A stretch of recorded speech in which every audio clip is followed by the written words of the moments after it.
गौस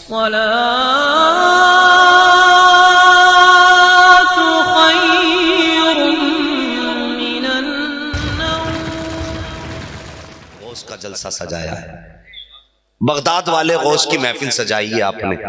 अल्लाह ताला गौसे पाक के गुलामों में कबूल फरमा ले। इसलिए कि बड़ी प्यारी बात मैं करने लगा हूं, तबीयत खुश होगी। मेरे गौसे पाक एक दिन इबादत में मसरूफ है, इबादत में मसरूफ। आवाज आई, अब्दुल कादिर मांग क्या मांगता है, मांग क्या मांगता है। अर्ज करते मालिक तुझे खूब मालूम है अब्दुल कादिर को क्या चाहिए।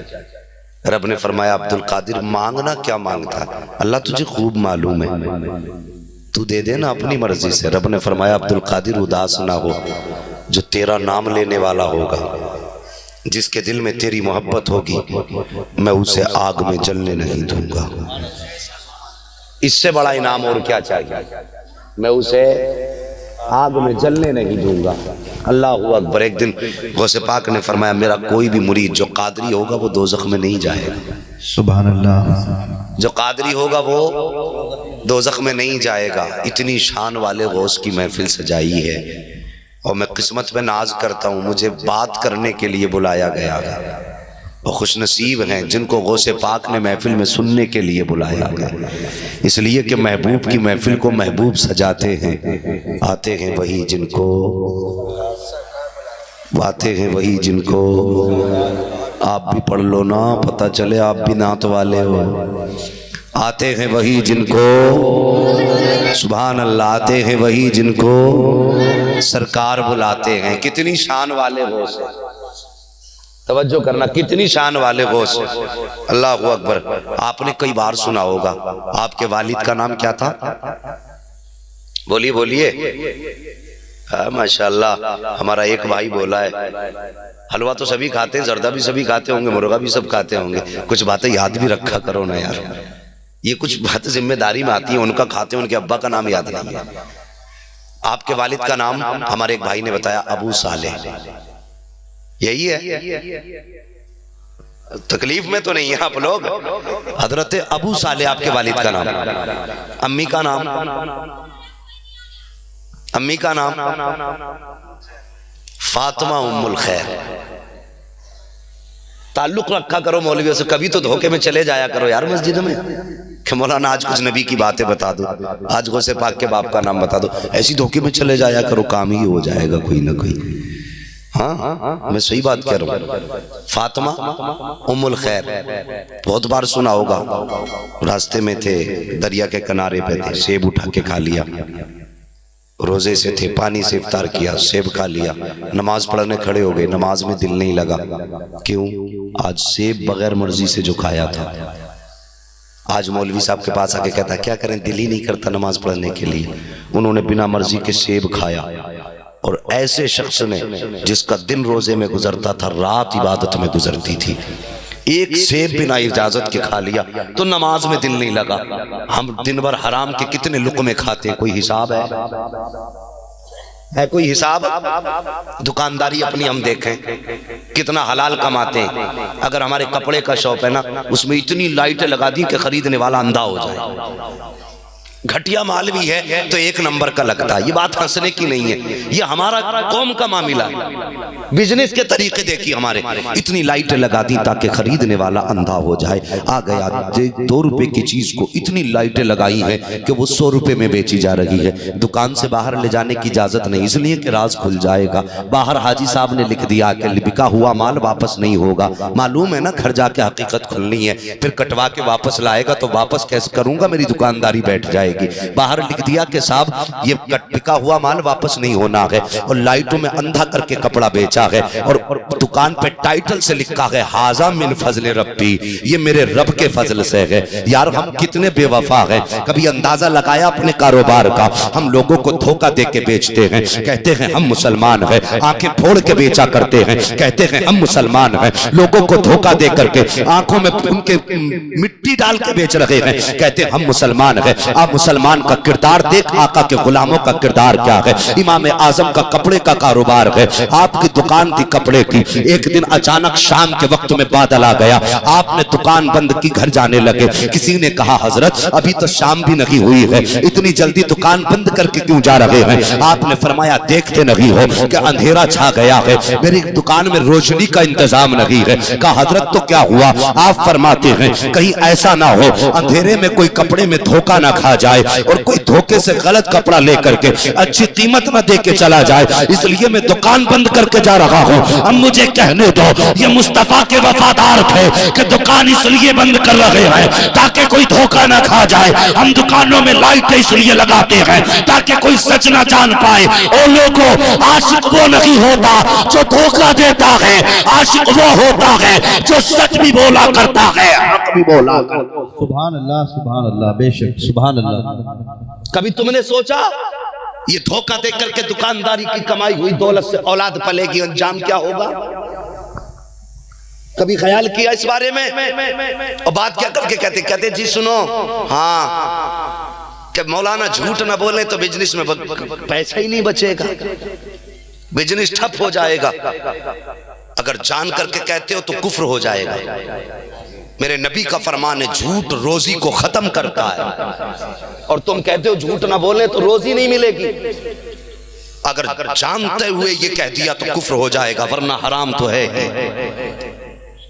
फर्क क्या है हमारे अंदर, कमियां क्या है यार? जलसे बहुत सुनोगे, मौलवी भी बड़े बड़े बुला लोगे, 50-50 हजार का मौलवी बुला लोगे, 3-3 घंटे आप बैठ के सुनते रहोगे, लेकिन मेरी कड़वी बातें कुछ सुन लो। इसलिए कि मेरी तकरीर तबे यार को बेचैन करती है। सबब क्या है? वही कहता हूं जो दिल पर गुजरती है। एक हंगामा महशर हो तो भूलूं उसको, सैकड़ों बातों का रह रह के ख्याल आता है। कभी तुमने सोचा हमें मुस्तफ़ा ने सच का तोहफा दिया है। मेरे नबी की बारगाह में सहाबा हाजिर हैं, आका करीम से सहाबा अर्ज करते हैं आका क्या मोमिन झूठ बोल सकता है? मेरे नबी ने फरमाया मोमिन झूठा नहीं हो सकता है। जान दे देगा लेकिन मोमिन झूठ नहीं बोलेगा, जान दे देगा मोमिन झूठ नहीं बोलेगा, कैद में चला जाएगा झूठ नहीं बोलेगा, हर सजा बर्दाश्त कर लेगा झूठ नहीं बोलेगा। आका तो मोमिन की ये अलामत बता रहे हैं कि मोमिन झूठ नहीं बोल सकता है। अब उनके बारे में क्या कहा जाएगा जो ये कहते हैं झूठ ना बोलने तो रोजी नहीं मिलती है, झूठ ना बोलने तो कारोबार में इजाफा नहीं होगा, झूठ ना बोलने तो पैसा नहीं बचता है। फर्क ये है हमने शैतान को अपना सब कुछ मान लिया है, हमने खुदा को कुछ माना ही नहीं है। यार हमारा एतमाद खुदा से उठ गया है। क्या कहोगे उन परिंदों के बारे में जो सुबह को अपने घोंसलों से उड़ते हैं, जिन्हें आज तक ये नहीं मालूम है कि हमारा रिस्क आज कहां उतरने वाला है, किस खेत में उतर के हमें दाना मिलेगा। जब शाम को वापस आते हैं तो अपना पेट भर के आते हैं, लेकिन अपने मुंह में दाना बचा के नहीं लाते हैं, इसलिए कि उनका भरोसा खुदा पे होता है। उनकी कोई खेती नहीं होती है, उनका कोई बिजनेस नहीं होता है, लेकिन आज तक कोई परिंदा फाके से नहीं मरा है, आज तक कोई परिंदा प्यास से नहीं मरा है।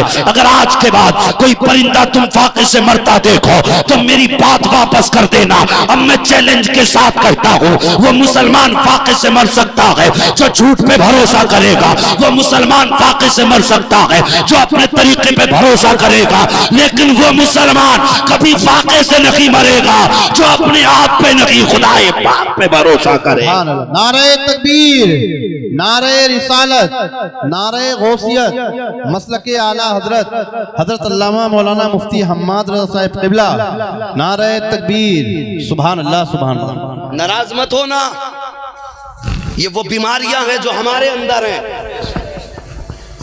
आज इस कमेटी ने इतनी मेहनत से ये इंतजाम किया, इस कमेटी की तरफ से ये पैगाम लेके चले जाओ, जब तक जिंदा रहेंगे सौदे में किसी को धोखा नहीं देंगे, ताकि इनकी मेहनत भी वसूल हो जाए, मेरा आना भी वसूल हो जाए। खैरियत से हैं आप लोग? हाँ, खैरियत से रहिएगा, इसलिए कि जब तक खैरियत से रहेंगे तब तक इंशाअल्लाह बात होती रहेगी। और जब खैरियत बिगड़ने लगेगी तो फिर मैं इंतजार नहीं करूंगा मुझसे कोई कहे बैठ जाओ, इसलिए कि हम चेहरों से पहचान लेते हैं। हम पलटते नहीं बेजान किताबों के वर्क, हम वो पढ़ते हैं जो चेहरों पे लिखा होता है। हमें पता चल जाएगा जब आपको नींद आने लगेगी। तवज्जो करना। दूसरी बीमारी हमारे अंदर दुकानदारी में क्या है? जहां एक मुसलमान ने किसी चीज की शॉप रखी, दुकान, ठीक, तो दूसरा उसके सामने खोलता जाके। कंपटीशन है कि दूसरा बिल्कुल उसके सामने खोलेगा यूं, और फिर हिसाब लगाता मेरे मिलने वाले कितने, मेरे मिलने वाले कितने। अगर चीज 21 रुपए की है, फर्ज कीजिए चीज 21 रुपए की, कोई भी प्रोडक्ट, कोई किसका दुकानदार को पड़ रहा है, तो 1 रुपए का खुद घाटा उठाएगा, 19 में देगा। क्यों? उसका ग्राहक तोड़ना है। समझिए आप मेरी बात, उसका ग्राहक तोड़ना है। और ग्राहक की भी देखो हम कितने अच्छे हैं, मार्केट में जाएंगे, कितने का दिया सामान, वो कहता 5 रुपए का, तू कितने का दे रहा है, 4 का, तू कितने का दे रहा है, 3 का। कंपटीशन जो लगा है भाई, एक ही चीज है, रेट गिर रहा है, एक ही चीज है, रेट गिर रहे हैं कि तूने कितने का दिया, 3 का, तो 5 वाले से नहीं खरीदेगा, 3 वाले से खरीदेगा। ये मिजाज है हम लोगों को। तुमने सोचा ये 3 में क्यों दे रहा है या वो 5 में क्यों दे रहा है, सिर्फ है कंपटीशन। एक दिन ख्वाजा कुतुबुद्दीन बख्तियार काकी को आपके पीर मुर्शिद ने भेजा कि जाओ बाजार से जाके दाल ले आओ। गौर से सुनना मेरी बात। क्या मंगाई? किससे? ख्वाजा कुतुबुद्दीन बख्तियारे काकी से आपके पीरो मुर्शिद ने कहा जाओ दाल ले आओ। आप आए मार्केट में, आके आपने देखा तो कई दुकानें लगी थी। आपने पूछा कितने की, एक ने कहा 5 रुपए की 1 चम्मच दाल, दूसरे ने कहा 4 रुपए की 1 चम्मच दाल, तीसरे ने कहा 3 रुपए की 1 चम्मच दाल। आपने 3 रुपए वाले से 3 चम्मच दाल लेके पहुंच गए अपने पीर की बारगाह में। मुर्शिद की बारगाह में पहुंचे। मुर्शिद ने कहा कि इतने पैसों में इतनी दाल कैसे मिल गई? कहने लगे हजरत बाजार में 3 दुकानें लगी थी, सबके रेट अलग अलग थे। एक का रेट 5 था, दूसरे का 4 था, तीसरे का 3 था। मैं 3 वाले से लेके आया हूँ। आपके पीर और मुर्शिद ने फरमाया जा वापस ले जा, मुझे ये दाल नहीं खानी है, मुझे ये दाल नहीं खानी है। मुर्शिद की इतनी बात सुनी है, रोने लग गए। सरकार खता क्या हो गई? आप फरमाते तू जो उस दुकानदार से लेकर के आया है, एक ही चीज के बाजार में 3 दाम थे, क्या तूने अंदाजा लगाया कि वो 3 दाम किस लिए हुए थे? का सरकार एक दूसरे से आगे थे बेचने में। जैसे इतना सुना है, आप फरमाते तू मेरे पास लेके आया है, जा दिल्ली की जामा मस्जिद के दरवाजे पे खड़ा हो जा और जाके ऐलान कर दे ये कंपटीशन से खरीदी हुई दाल है, इसे कोई आके फ्री में ले जाए। आप आके जामा मस्जिद के दरवाजे पे खड़े हो जाते हैं और लोगों ये 3 चम्मच दाल है, मेरे मुर्शिद ने भेजी है, मैंने कंपटीशन से सबसे सस्ती खरीदी है। आप फरमाते ख्वाजा कुतुबुद्दीन बख्तियार काकी कि मैं सारी रात खड़ा रहा, सारा दिन खड़ा रहा, एक बंदा भी दाल का एक दाना लेकर के नहीं गया। अल्लाह अकबर। वापस पहुंचे हैं मुर्शिद की बारगाह हुए कि सरकार किसी ने एक दाना दाल का नहीं लिया है। आप फरमाते हैं अगर दिल्ली की आवाम का तकवा ये हो सकता है तो फिर अल्लाह वालों का तकवा कैसा होना चाहिए? मैं तुमसे पूछना चाहता हूँ, आज कंपटीशन पे सस्ता खरीदते हो, क्या तुमने उस गरीब के बारे में भी सोचा जो अगर सस्ता बेच देता तो बच्चे भूखे मर जाते, अगर कंपटीशन में आगे बढ़ जाता तो बच्चे फाके से मर जाते? तुमने तो सस्ता खरीद के अपना फायदा कर लिया है। पता चला अल्लाह वाले सच्चा नहीं देखा करते, अल्लाह वाले सच्चा देखा करते हैं। जहां सच्चा होता है वहां से सौदा होता। सुभान अल्लाह बेशक सुभान अल्लाह। ये तरीके अपनाओ। और करते क्या जी, दुकान बंद कर दी, सामने लगाई दुकान की दुकान। और हमने मुसलमानों में ही देखा है, जब कोई दुकानदार आता ना ग्राहक, तो चुपके से इशारा करके कहता है इधर आ जा तू। ये मैं तुमसे पूछना चाहता हूं, इधर भी कलमा पढ़ने वाला, इधर भी कलमा पढ़ने वाला, और वो एक दूसरे के चुपके से तू मेरे पास आ जा। यार ये हमारे किरदार है। अब तुझे बताऊं मुस्तफ़ा के गुलामों के किरदार कैसे होते हैं। बगदाद की मार्केट में मेरे नबी के 2 गुलामों की दुकानें हैं, दोनों की कपड़े की दुकान थी, आमने सामने दोनों की दुकानें हैं। ये बातें इसलिए नहीं बता रहा था कि आपका मनोरंजन हो या आपको मजा आए, मैं इसलिए बता रहा हूं ताकि हमें मुस्तफ़ा के नौकरों की तरह जीने का सलीका आ जाए। वरना याद रखो, अगर हमारा किरदार नहीं बदला तो लाख जलसों में आके बैठो, कोई फायदा फायदा नहीं है। 1000 मस्जिदों में जाके चिल्ले कर लो, कुछ नहीं होने वाला है। अगर कुछ भी होगा तो मुस्तफा के तरीके को अपनाने से होगा, आका के किरदार को अपनाने से होगा। गौर से सुनना मेरे प्यारे, अल्लाह अकबर। बगदाद की मार्केट में 2 मुसलमानों की दुकान आमने सामने लगी हुई है। एक मुसलमान की दुकान पर शाम को ग्राहक आया, उसने कहा भाई मुझे ये कपड़ा पसंद है। उसने कहा कि मैं तुझे ये कपड़ा नहीं बेचूंगा। वो कहने लगा मैं आप ही का तो ग्राहक हूँ। कहने लगा ये बात अपनी जगह है, तू मेरा ग्राहक है,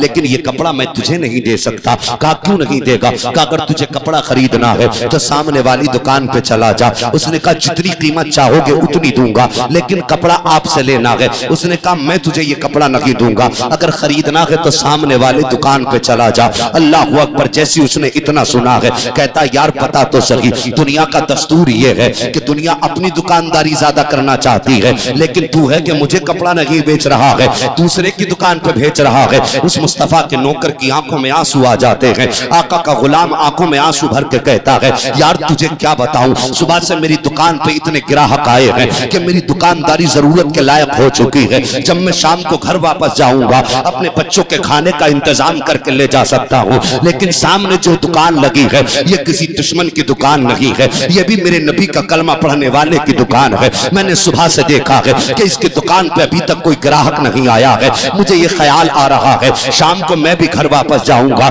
ये भी घर वापस जाएगा, मेरे सामने भी मेरे बच्चे आएंगे, मुझसे भी पूछेंगे बाबा बाजार से क्या लेकर के आए हो। इसके सामने भी इसके बच्चे आएंगे, इससे भी पूछेंगे बाबा क्या लेकर के आए हो।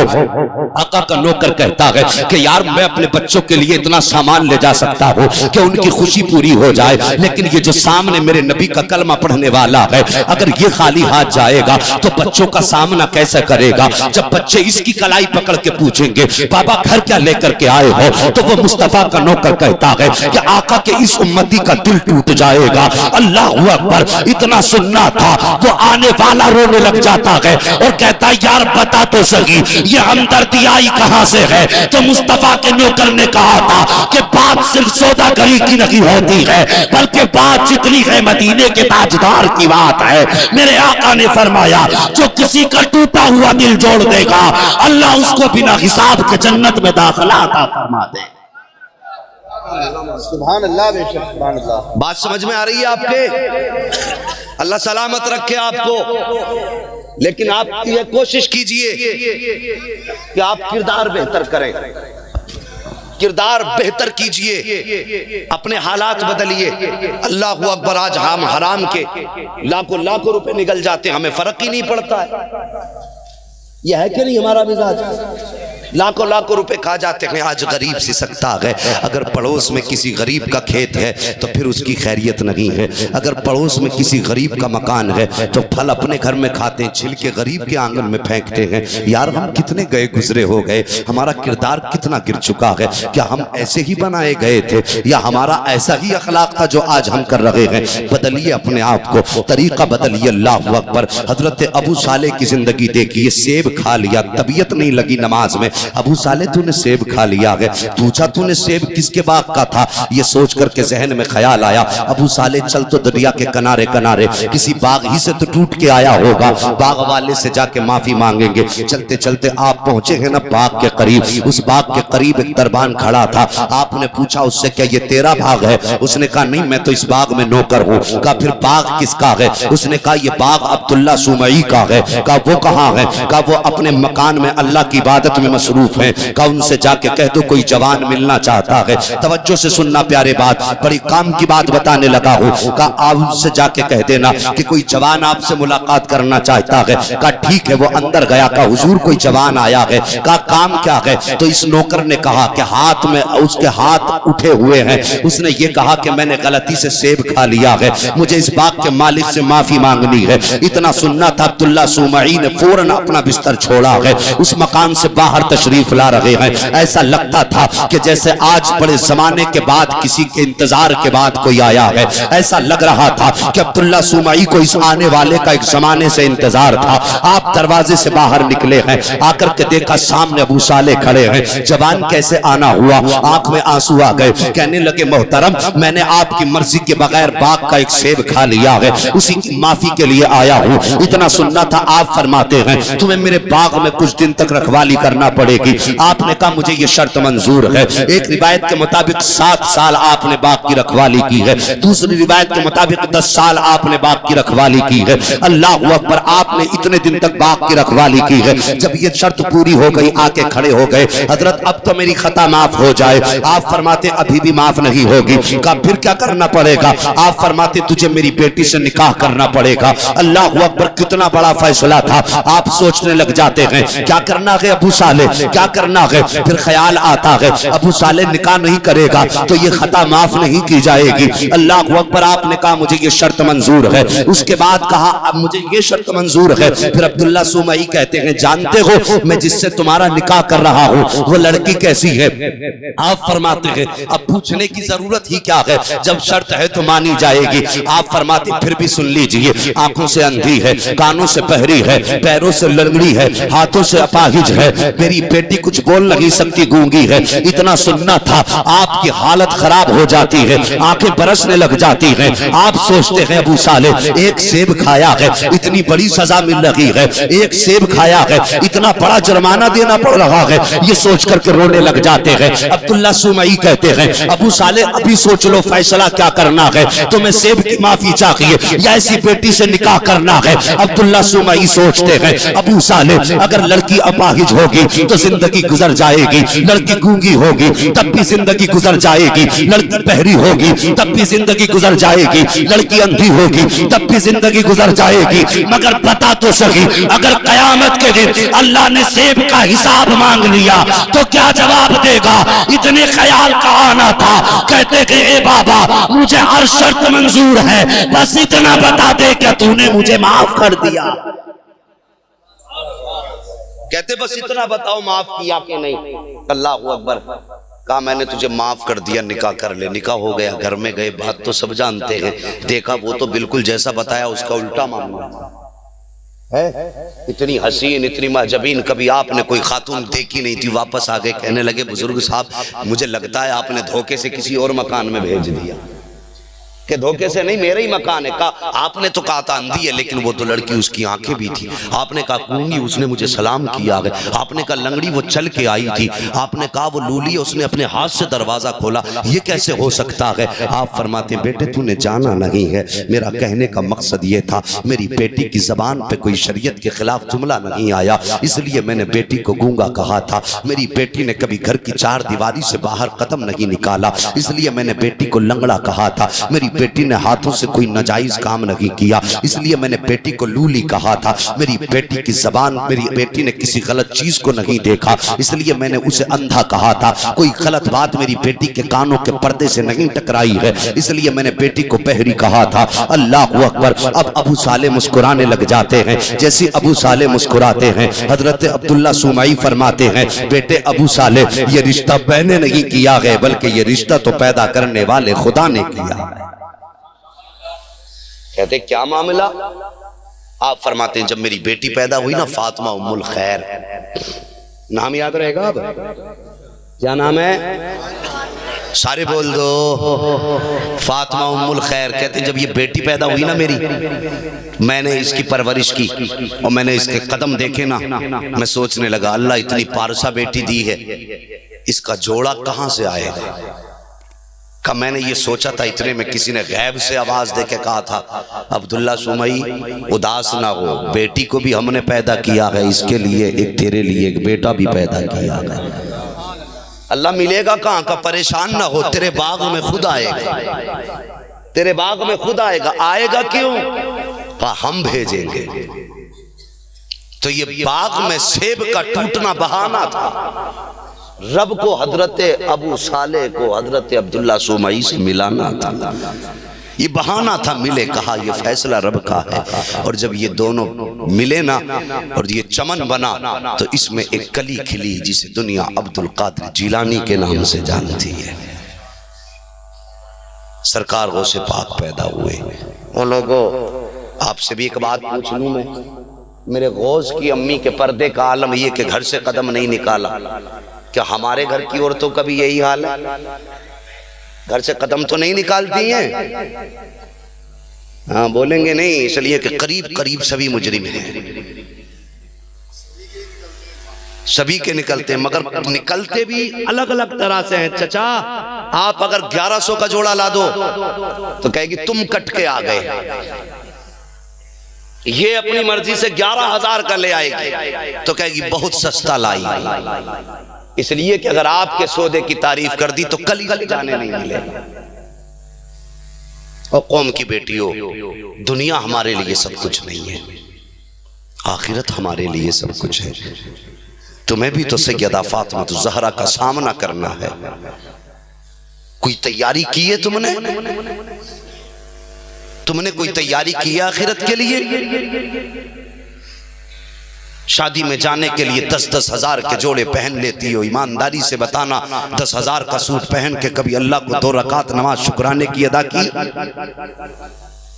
कभी ख्याल आया अल्लाह तूने इतना कीमती लिबास दिया, आज तेरी बारगाह में 2 रकात नमाज पढ़ूंगी? कभी ख्याल नहीं आता। अल्लाह ने इतना अच्छा पहनाया, तुम्हें तो ख्याल ना आया।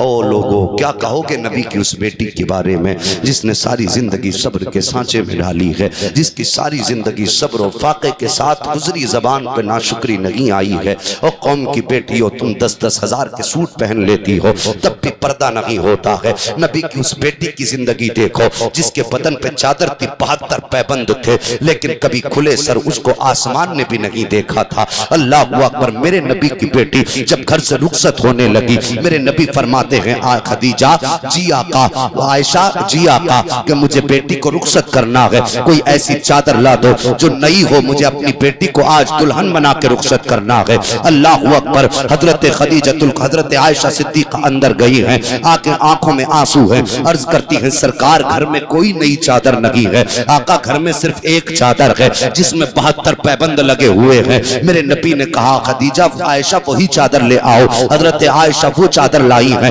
मेरे नबी ने चादर देखी है, देख के आंखों में आंसू आ जाते हैं। सरकार ने बेटी के सर पे 72-70 पैबंदों वाली, 72 पैबंदों वाली, जितने पैबंद थे 17 पैबंदों वाली कह लो, 17 पैबंदों वाली चादर आपने बेटी के सर पे रखी है। हजरत फातिमा ज़हरा रोने लग जाती है। अल्लाह के पैगंबर की आंख में आंसू आए। सरकार फरमाते हैं फातिमा रोने की वजह क्या है? क्या आज अपनी गुर्बत पे आंसू बहा रही हो या आज इस चादर की वजह से रो रही हो?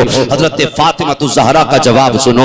आप कहती हैं अब्बा जी क्या बताऊं, आज जब रुखसती का वक्त आया है तो मुझे अम्मी खदीजतुल कुबरा की याद आ गई है, आज मुझे अपनी माँ खदीजा की याद आई है। मेरे नबी ने बेटी के सर पे दस्तदस्ते शफकत रखा और इरशाद फरमाते हैं ए फातिमा, जब खदीजा दुनिया से गई थी तो मुझसे कहा था पैगंबर मेरी बेटी अब तुम्हारे हवाले है, मेरी बेटी को माँ का प्यार भी देना है, बाप का प्यार भी देना है। ए बेटी सारी जिंदगी मैंने तुझे खदीजा का प्यार भी दिया है, बाप का प्यार भी मैंने दिया है। ए मेरी शहजादी उदास ना हो। सरकार ने बेटी के सर पे हाथ रखा और अगला जुमला सुनो।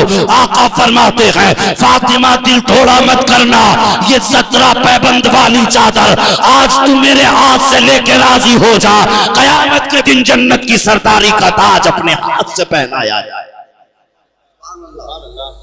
ये नबी ने बेटी को रुखसत करते वक्त तालीम दी। मेरा अलग मिजाज है थोड़ा सा, मैं बात भी करता हूं तो चाहता हूं इसमें थोड़ी नसीहत हो जाए। तकलीफ तो नहीं हो रही है आपको? जरा बोलो मचल के या रसूल अल्लाह। अल्लाह सलामत रखे आपको। ये मेरे नबी की तालीम है। और एक बात और कहता चलूं प्यारे, गौर से सुनना, एक बात और कह दूं, कल में और आज में फर्क देखिए। कल मेरे नबी ने बेटी को रुखसत किया, फरमाया फातिमा जी बाबा, फातिमा जी बाबा, सारी जिंदगी बाप के दरवाजे पे तूने सब्र से जिंदगी गुजारी है, याद रखना अली के दरवाजे पे जाके कोई सवाल मत कर दे। क्या तालीम मेरे नबी दे रहे हैं। और बेटियों तुम भी जरा गौर से सुनना, और जवानों तुम भी मेरी बात को गौर से सुनना। फरमाया अली के दरवाजे पे जाके तू सवाल मत कर देना। और आज अगर बेटी को बाप रुखसत करता तो क्या कहता मालूम है? बेटी जा फोन नंबर साथ लेके चली जा, अगर कोई परेशान करे फोन कर देना। यही होता है ना, फोन कर देना, आके ईंट से ईंट बजा देंगे। यार तुमने बेटी को रुखसत किया या जंग का मैं ऐलान किया, क्या मिजाज हम लोगों का हो गया? हम कहते बेटी फोन कर देना, अल्लाह अकबर। मेरे नबी ने फरमाया फातिमा अली के दरवाजे पे जा तो रही हो लेकिन कोई सवाल अली से मत कर देना। इतना इरशाद फरमाया। सैयदा रुखसत होकर हजरत अली के दरवाजे पर आई हैं। 3 दिन गुजर गए हैं। सैयदा का चेहरा जर्द होने लगा, हाथ पैर कांपने लगे। एक दिन अली फरमाते हैं फातिमा क्या मामला है, चेहरे पे जर्दी है, बदन पे कमजोरी के आसार हैं। फातिमा बताओ तो सही, आखिर तबीयत तो ठीक है तुम्हारी। सैयदा कहती है अली क्या बताऊं, क्या पूछना चाहते हो। का फातिमा बताओ तो सही, ये चेहरे पे कमजोरी किस लिए है। सैयदा फातिमा तो ज़हरा कहती है अली जब से आपके दरवाजे पे आई हूँ आज 3 दिन हो गए हैं, मैंने रोटी का एक टुकड़ा तक नहीं खाया है। अल्लाह अकबर, एक लुकमा नहीं खाया है। हजरत अली फरमाते हैं फातिमा क्यों नहीं खाया। अर्ज करती है ए मेरे सरताज, ए मेरे शौहर, जब से मैं आई हूँ मुझे घर के अंदर रोटी का टुकड़ा नजर नहीं आया, इसलिए मैंने एक लुकमा भी नहीं खाया। हजरत अली की आंखें बरसने लग जाती हैं। मौला अली फरमाते हैं फातिमा कम से कम अली से कह तो दिया होता, मैं रोटी का इंतजाम कर देता। जैसे इतना जुमला मेरे मौला अली ने फरमाया है, सैयदा की आंखें बरसने लग गई। आप कहती हैं अली आपको क्या बताऊं, जब मैं घर से चली थी मेरे बाप ने कहा था फातिमा अली से सवाल मत कर देना। ए अली अगर आज सवाल कर देती तो कयामत में खुदा और उसके मुस्तफा को चेहरा कैसे दिखा। ये होती है बेटियां, 5 मिनट जलसा सुने उठ के भाग गए, बन गए जन्नती। कौन ठेकेदार आता तुम्हें एक बार में जन्नत देने वाला, मेरे भी सामने लाओ मुझे भी जन्नत चाहिए। कौम का मिजाज बिगाड़ के रख दिया।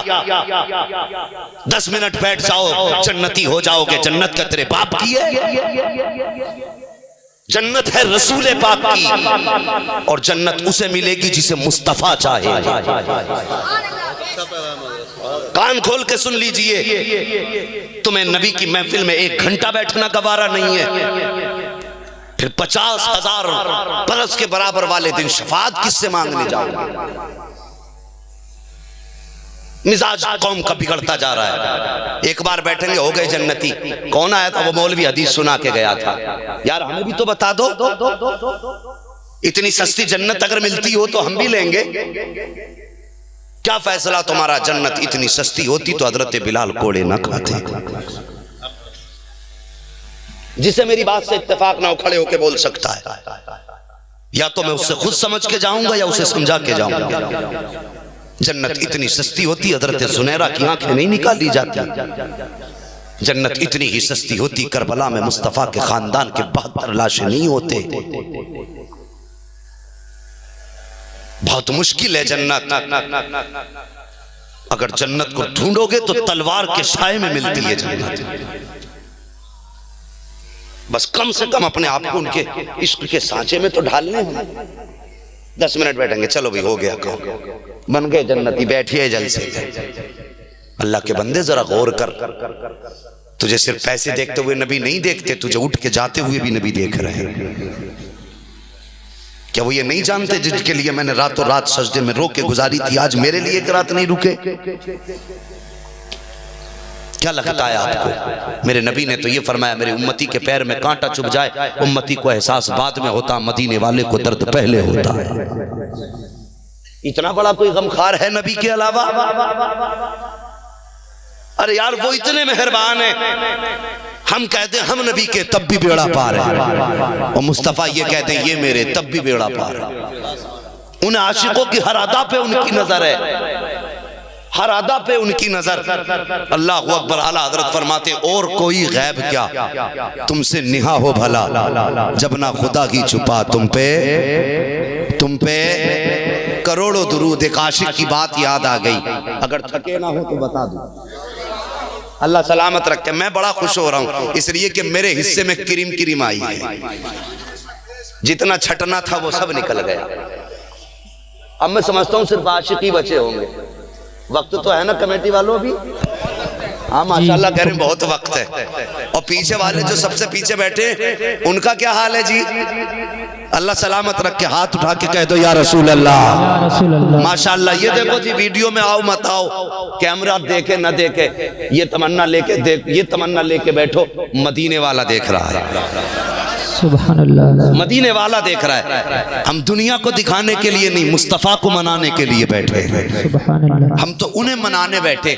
इस नियत से बैठो तो फिर इंशाअल्लाह दिल लगेगा। है जी, बात बता दूं, एक आशिक की तबीयत खुश होगी, बोलो सुभान अल्लाह। 2 घंटे का टाइम, अल्लाह सलामत रखे, ये आपकी मोहब्बतें हैं। कमेटी वालों, अगर 2-2 उंगली दिखा के जाओगे तो फिर मेरा काम हो जाएगा।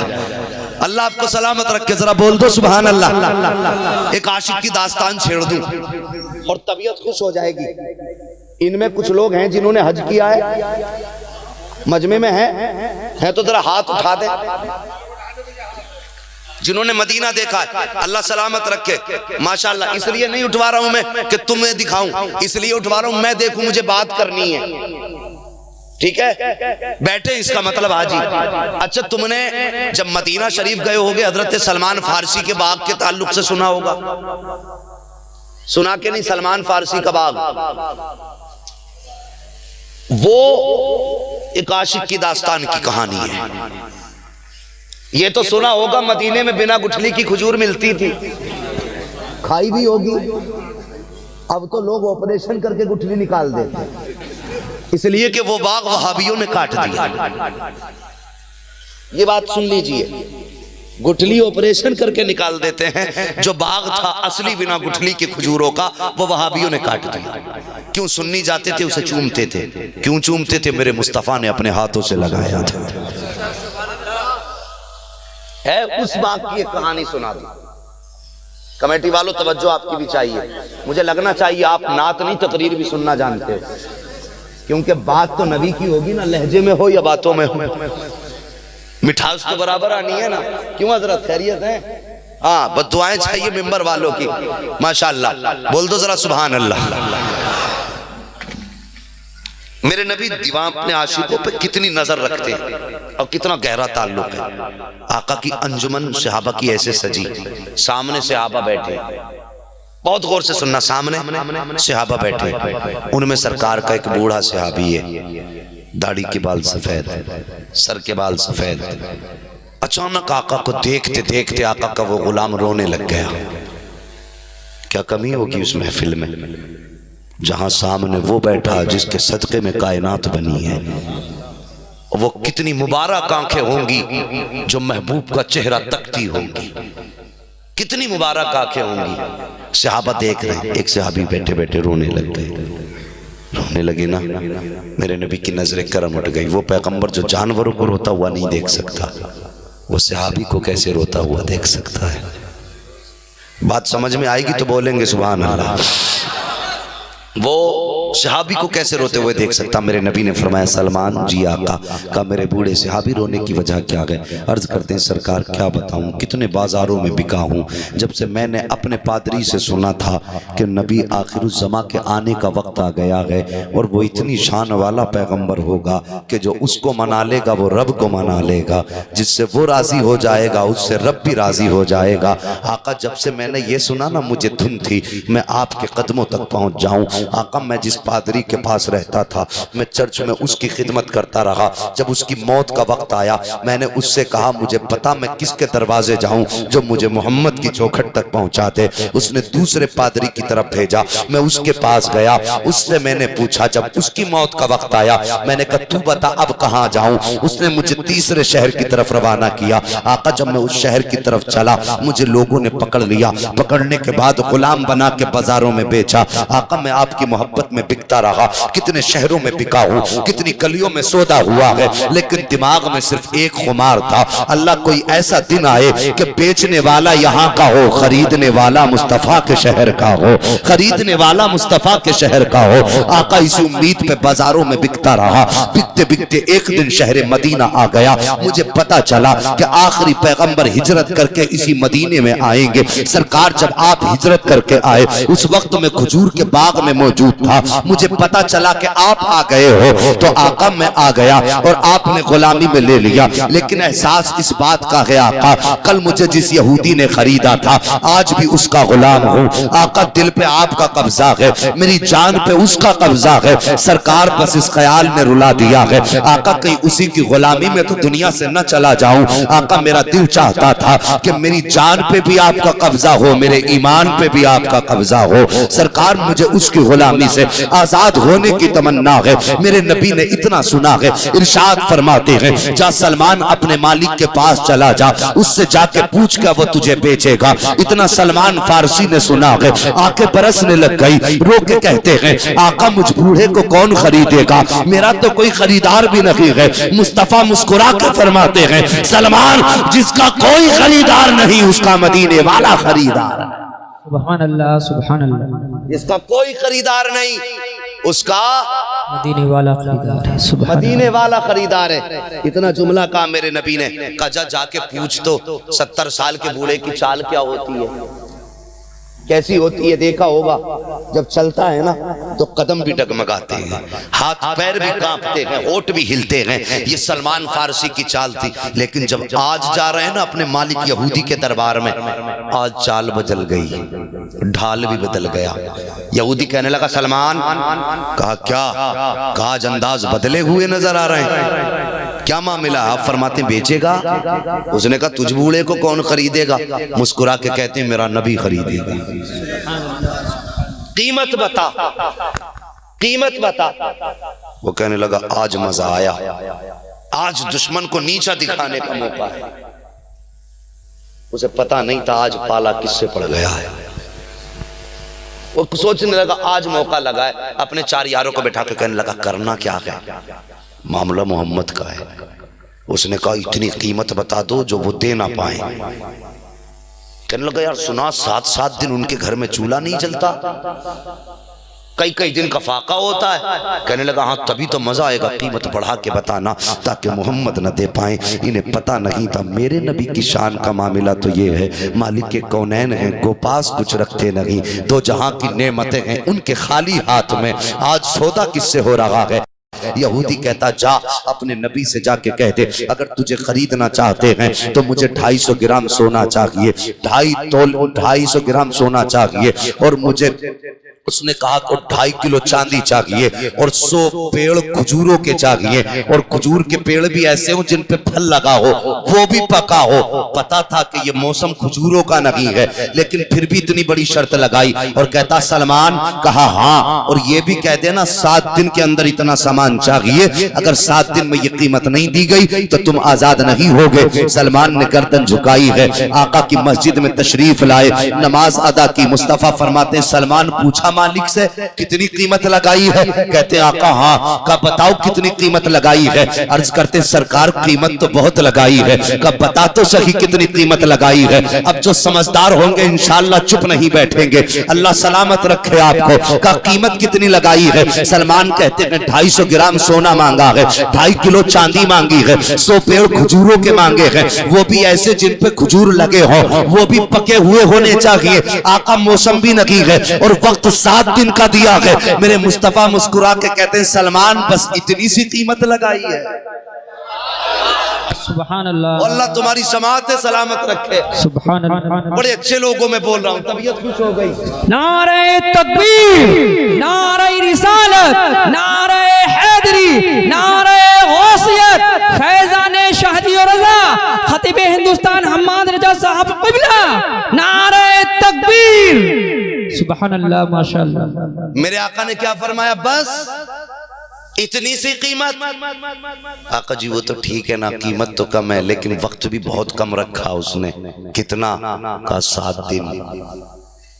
फरमाया चीजें कितनी है, का 3 दिन, कितने 7। मुस्तफा फरमाते 4 दिन तो फिर भी ज्यादा है ना। 4 दिन तो ज्यादा है ना। हजरत सलमान मुस्कुराने लग गए। अल्लाह अकबर। 1 दिन गुजरा, 2 दिन गुजरा, 3 दिन जब गुजर गए ना, 4था दिन आया। आका की बारगाह में नमाज पढ़ के बैठ गए। मेरे मुस्तफ़ा का चेहरा देख रहे हैं। आका फरमाते हैं सलमान खैरियत तो है ना? अर्ज करते हैं सरकार बाकी तो खैरियत है, दिन 3 बचे हैं। आका बाकी तो खैरियत है, दिन 3 बचे हैं, अभी एक भी कीमत नहीं दी गई है। मेरे नबी फरमाते परेशान क्यों होता है? इतने में एक सहाबी आए एक अंडा लेकर के आका की बारगाह में पेश किया। सरकार फरमाते सलमान चल तेरा काम आज ही कर देते हैं। फरमाया अल्लाह दामन फैला। सलमान फारसी ने यूं दामन फैलाया, मेरे मुस्तफ़ा ने अंडा उनके दामन में रखा।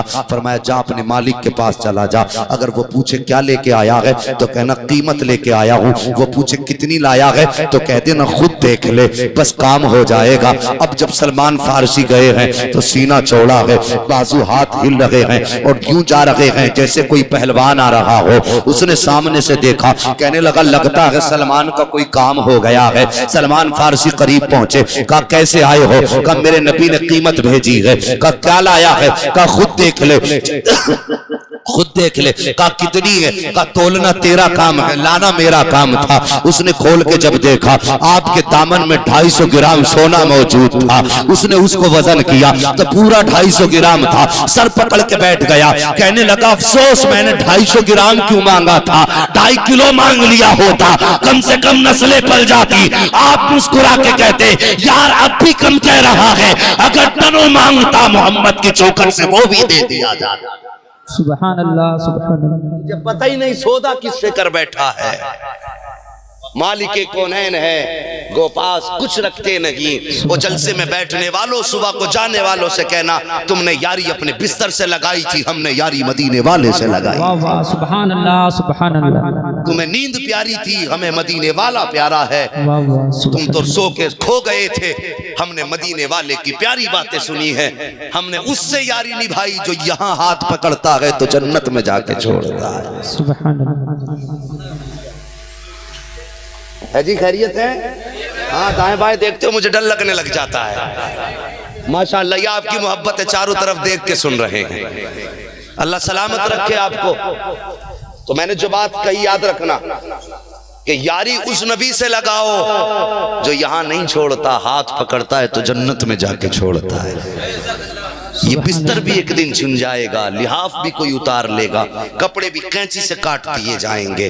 जो बदन का कपड़ा होगा उसकी कोई कीमत नहीं होगी।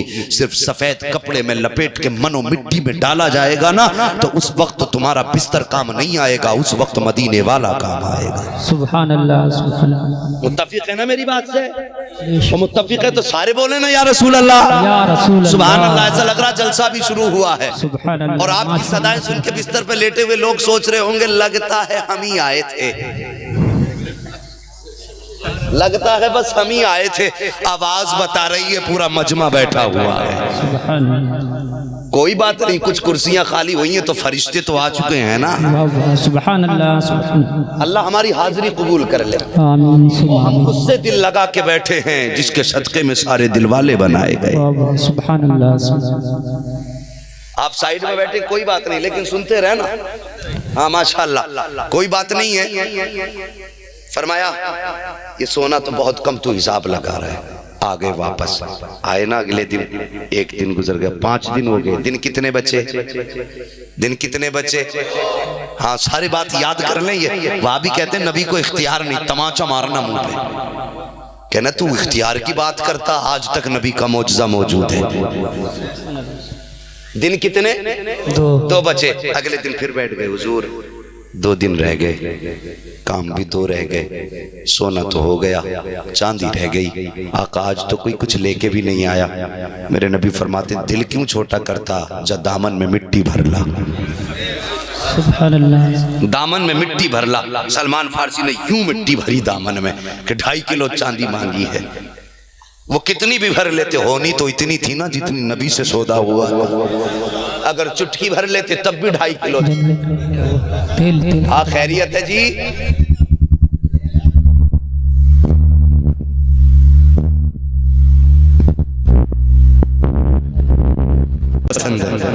अल्लाह सलामत रखे तो खुशी से बोलो सुभान अल्लाह। सुभान अल्लाह, सुभान अल्लाह। फरमाया मिट्टी ले आ दामन में। सौदा क्या हो रहा है? ये 200 मिट्टी ले, आपने दामन में मिट्टी भरी, आगे लेके आका नबी ने यूं हाथ लगाया, यूं हाथ लगाया, फरमाया जो लेके चले जाओ। आका जी कहना क्या है? फरमाया जो कल कहा था वही आज कहना है, जो कल कहा था वही आज कहना। गए, उन्होंने कहा क्या लाया? आका खुद देख लेना क्या लाया, खुद देख ले क्या लाया। उसने यूं दामन खोला, देखा तो दामन में चले थे तो मिट्टी थी, खोली तो चांदी बन गई। सुभान अल्लाह, चांदी बन गई। मगर देखो सहाबी का अकीदा देखो, सहाबी थे, वहाबी नहीं थे। वहाबी होता तो कह देता मिट्टी भर रहे हो पिटवाओगे क्या, अंडा रखा है मरवाओगे क्या। लेकिन सहाबी थे, जानते थे अगर आका दिन को रात कह दें तो रात हो जाती है, सुभान अल्लाह, रात को दिन कह दें तो दिन हो जाता है। अकीदा था ना। मिट्टी लेके पहुंच गए, चांदी तोला तो पूरी की पूरी थी। कहने लगा यारो जरा इकट्ठे हो, बात बिगड़ती जा रही है। हमने तो मोहम्मद को गरीब समझा था, देखो तो कितना जो मांगा वो पूरा दे रहे हैं। उसके साथ ही कहने लगे यार चल छोड़, ये तो कहीं से आ गई होगी, ये 100 पेड़ कहाँ से लाएंगे, 100 दरख्त कहाँ से लाएंगे। और रह गई बात लाने की, अगर किसी सहाबी ने दे भी दिए तो उन पे फल कहां से लाएंगे, और वो भी पके हुए, जबकि मौसम भी नहीं है। पता नहीं था सौदा किससे हो गया है, सौदा किससे हुआ है ये नहीं पता था। जब तीसरा दिन आया ना, जो छठा दिन था, खड़े आका की बारगाह में, वो तो चांदी दे के आके बैठ गए। कहने लगे आका अब तक तो खैर थी, अब ये 100 पेड़ कहां से आएंगे। फरमाया मेरे नबी ने तू क्यों परेशान होता, सौदा तो मोहम्मद ने किया है, सौदा तो हमने किया। का एक दिन रह गया। मेरे नबी ने फरमाया सलमान जी आका चल आज तेरा काम ही कर देते। मुस्कुराने लगे। आका जी फरमाइए हुक्म क्या? फरमाया अली को बुलाओ। किसको बुलाओ? अली का नाम आए और मुरझा जाए सुन्नी का। सुभान अल्लाह, सुभान अल्लाह। अली को बुलाओ। मौला अली आए हैं। नबी फरमाते हैं अली जी आका का जाओ शहर मदीना में चले जाओ, जाकर के तुम 100 गुठलियां खजूरों की लेकर के आओ। आका जी करना क्या है? कहा आज सलमान का बाग लगाना है, आज सलमान का बाग लगाना है। ये देने कब है पेड़? कल देने हैं, बाग आज लगना है। हजरत अली गए हैं, 100 गुठलियां तलाश की हैं, 50 मिल पाई बड़ी मेहनत के बाद। आका जी 50 मिली है। सरकार फरमाते हैं अली जंगलों में चले जाओ, जहां इतनी गुठली मिले उसे भी उठा लाना, इतनी मिले उसे भी उठा लाना। पूछो आप जाकर के इंजीनियर और डॉक्टरों से कि दरख्त पौधा पैदा करने के लिए खजूर की आधी गुठली काफी है कि पूरी काफी है? हर कोई कहेगा जो दाना घुम जाता है वो जमा नहीं करता है, जो दाना गल जाता है वो जमा नहीं करता है। अब नबी का इख्तियार देखो। फरमाया अली जाओ 100 गुठलियां पूरी करनी है, इतनी मिले तब भी लाना, इतनी मिले तब भी लाना, आधी मिले वो भी ले आओ, पौन मिले तो भी ले आओ, गिनती में 100 पूरी कर लो। हजरत अली ने तलाश की है, 100 टुकड़े खजूरों के मिले हैं, लाके आका की बारगाह में बैठ गए। आका 100 गुठली लेके आया हूँ। मुस्तफा फरमाते उठा लो इन गुठलियों को। हजरत अली ने गुठलियां उठाई हैं, सलमान फारसी ने फावड़ा उठाया है। आका आगे आगे, पीछे पीछे अली जा रहे हैं, उनके पीछे सलमान फारसी जा रहे हैं। जंगल में पहुंचे हैं, सामने यहूदी बैठा हुआ था। सोचने लगा अब ये कोई नया काम करने आ गए हैं। उसने क्या देखा है कि पैगंबर इस्लाम फरमाते हैं जल्दी करो सलमान। आका करना क्या है? का गड्ढे खोदो। 100 गड्ढे सलमान फारसी ने खोदे हैं। यहूदी हंस रहे थे। जैसी 100 गड्ढे उन्होंने खोदे, मेरे मुस्तफा ने एक एक गुठली डालना शुरू की है। गुठली डाली है, सलमान फारसी ने फिर मिट्टी डाली है। हजरत अली उन गड्ढों में पानी डाल रहे हैं। जब पानी डाल के तैयार हो गया, यहूदी बातें करने लगे, देखो यार कितनी बेवकूफी है इनकी कि एक रात में ये पूरा बाग जमाने आए हैं। वो यहूदी कहने लगा यार तुम्हें नहीं लगता, मुझे डर लग रहा है, जिसने सोना दे दिया वो बाग भी जमा देगा, जिसने चांदी दे दी है वो बाग भी जमा देगा। जैसे इसने इतना कहा है, यहूदी कहने लगे आओ काम की बात करें। सर जोड़ के बैठे, कहीं ने जाने दो। कहा फिर? कहा जैसी ये चले जाएंगे गुठली हम निकाल के ले जाएंगे। जब गुठली नहीं होगी तो बाग कहां से जमेगा? काम पहले तमाम कर देंगे। ये मशवरा हुआ, लेकिन पता नहीं था सौदा मदीने वाले ने कर दिया। सुभान अल्लाह, सुभान अल्लाह। पता नहीं था सौदा किससे हुआ है। जब मेरे नबी ने बाग लगा दिया ना, ये चले गए तो यहूदी जल्दी जल्दी खुशी में आए। वो गड्ढा खोदा इन्होंने, गुठली निकाल के ले गए। क्या किया इन्होंने? गुठली निकाल के ले गए। अब नबी तो चले गए, हजरत सलमान फारसी भी चले गए। तो ये यहूदी तो मारे खुशी की टांगे फैला के सोया, बाग तो सुबह को होने ही नहीं है क्योंकि गुठली तो मेरे सरहाने के नीचे है। आराम से सोया, लेकिन नबी के सलमान को रात भर नींद नहीं आई। उन्हें उस सुबह का इंतजार था जो उनकी आज़ादी की सुबह आने वाली थी। उस सुबह का इंतजार था जिस दिन मुस्तफ़ा का सौदा पूरा होने वाला था। जैसी सुबह को फजर में हजरत बिलाल ने अजान दी है, सलमान फारसी बिस्तर से फौरन उठे हैं। क्या लगता है किधर गए होंगे? मस्जिद गए होंगे? नहीं, पहले बाग में गए थे। पहले बाग में गए हैं, जाके क्या देखते हैं? 100 पेड़ खड़े हैं, फल भी लगे हैं, वो भी पके हैं। आ गए हैं मस्जिद नबवी में। अब जैसी मस्जिद नबवी में कदम रखा है, सलमान मुस्तफा को देख रहे हैं, मुस्तफा सलमान को देख रहे हैं। ये भी मुस्कुरा रहे हैं, वो भी मुस्कुरा रहे हैं। मेरे नबी ने फज्र की नमाज पढ़ाई है। सलमान फारसी अर्ज करते हैं, आका जी अब यहीं रुक जाऊं? मेरे नबी फरमाते, ना सलमान, अभी मत रुकना, अपने मालिक के दरवाजे चले जाओ। आका जी सौदे की बात तो पूरी हो गई। मेरे नबी फरमाते, सलमान जाओ, मोहम्मद जमाने को बताना चाहता है कि मैं अपने गुलामों से कितना प्यार करता। सुभान अल्लाह। नारे तकबीर, नारे रिसालत, नारे गौसियत, फैजान शाहजी और रजा, खतीब हिंदुस्तान हम्माद रजा साहिब क़िबला, सरजमीन देवरनिया नई बस्ती, नारे तकबीर। सुभान अल्लाह। सलमान फारसी उठे फजर के बाद, अपने मालिक के घर आ गए। मालिक कहने लगा, सलमान कहाँ गया तुम्हारे पेड़? सलमान फारसी यूं बैठे, कुछ नहीं बोला। नबी ने फरमाया, कुछ मत कहना, तुम बैठ जाना, चुप बैठे। उसने ताने देने शुरू किया, आप बैठे। थोड़ी देर गुजरी, दरवाजा बजने लगा। उसने कहा, कौन है दरवाजे पे? बाहर से आवाज आई, अली आया है। सुभान अल्लाह, सुभान अल्लाह, सुभान अल्लाह। बहुत खूब, माशाअल्लाह, सुभान अल्लाह। क्या आवाज आई? अली आया है। आपकी पंचायत अभी नहीं निपटी, शायद जब इसका पेमेंट हो जाएगा तब आपकी पंचायत निपटेगी। खैर कोई बात नहीं है। कौन आया दरवाजे पे? अली। अली। जैसी दरवाजे पे अली का नाम सुना, यहूदी दौड़ करके आया, दरवाजा खोल के कहने लगा, अली क्या रहा तुम्हारा सौदा?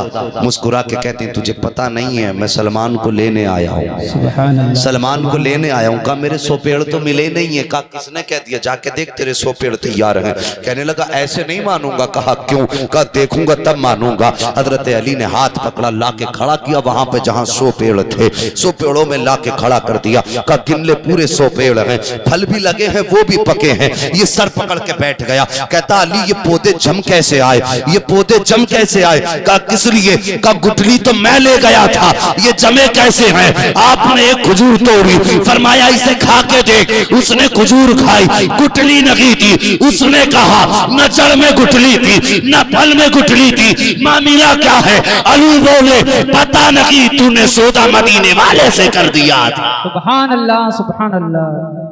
बहुत खूब, जिंदाबाद, सुभान अल्लाह। ये पेड़ भी तेरे, ये सोना भी तेरा, ये चांदी भी तेरी, सलमान मेरा हो गया। सुभान अल्लाह। सलमान मेरा हो गया। कहने लगा, जी अली मैं ऐसे नहीं मान सकता। क्यों? का नबी के पास लेके चले।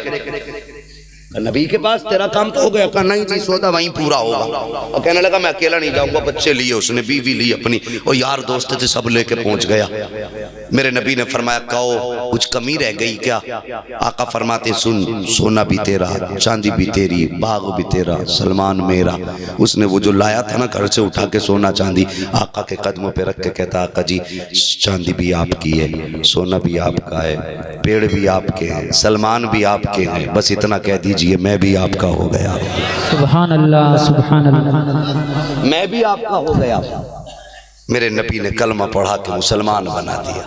सुभान अल्लाह। ये नबी गुलामों से प्यार करते हैं। जब आ गई हैं जोशे रहमत पे उनकी आंखें, रोते हंसा दिए हैं, जलते बुझा दिए। सुभान अल्लाह। तो उस नबी से यारी करो ना, उस नबी से प्यार करो जिसकी यारी कभी धोखा नहीं देती है, सुभान अल्लाह। जिसका प्यार कभी धोखा नहीं देता। बदलो अपने तरीके। मेरे गौस ऐसे घराने में जलवागर हुए जिसकी माँ पारसा, बाप पारसा। उस घराने में जो बेटा पैदा हुआ ना, अब्दुल कादिर, नाम अब्दुल कादिर, लेकिन शान कादिरों वाली है। सुभान अल्लाह। कितनी शान वाले हैं। इजाजत हो तो 2 बातें सरकार गौसे पाक के ताल्लुक से बता दूं। इतनी शान वाले, कितनी शान वाले। आप पैदा हुए और पैदा होने के बाद ना एक दिन माँ की गोद में बैठे, माँ की गोद में बैठे, कहते अम्मा जी, हाँ बेटा, मेरा एहसान है आप पे, माँ कहने लगी बेटे मुझ पे एहसान, गोद में मैंने पाला, दूध मैंने पिलाया, उंगली पकड़ के मैंने चलाया, बेटे आज माँ पे एहसान। मेरे गौस फरमाते हैं हाँ माँ।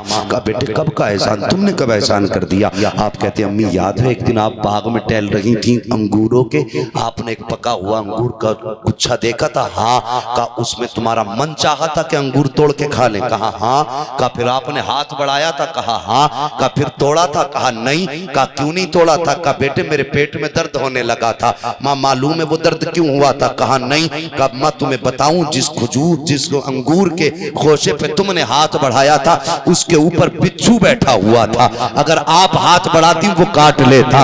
मां मैंने इशारा कर दिया था तब आपका हाथ रुका था, इसलिए मेरा एहसान है आप पे। मां ने लाल का माथा चूमा, प्यार किया। मां तो मां होती है साहिबो, और तुम मां से प्यार किया करो, मां से मोहब्बत किया करो। आज सोसाइटी के बारे में मैं क्या कहूं, आज दुनिया खुद ये तमाशा देख रही है। अल्लाह अकबर, बेटों की शादियां हो जाती हैं तो माँ बाप को पलट के नहीं देखा करते हैं, बेटों की निकाह हो जाया करते हैं तो माँ बाप की आंखों में आंसू होते हैं, बेटों को परवाह नहीं होती है। मगर खैर हो उन सास ससुरों की जो सीधी बहुओं का जीना हराम कर देते हैं। खैर ये दोनों तरफ से नहीं है। कहते जी मौलाना अब्बा का अदब बता देना जरा लोंडो। ठीक, हम तो अब्बा का बता के चले गए, फिर अब्बा ने पूरा फायदा उठाया। अगर बहू सीधी मिल जाए तो उसका जीना हराम। ये हमारा मुआशरा है। ये मैं घर की बात नहीं कर रहा हूं, किसी एक की, हर घर की कहानी है। या तो कहते हैं बहू खराब है, या कोई कहता सास खराब है। दो ही बातें होंगी, बहू खराब या सास खराब, कोई ना कोई एक खराब। अगर दोनों ठीक हो जाए तो झगड़े ही खत्म हो जाएंगे। हम लोगों के मिजाज बड़े खराब है। जब बेटे का रिश्ता करते हैं ना तो कहते मेरा बेटा 50,000 कमा रहा है, बिला वजह में झूठी पेल रहा है।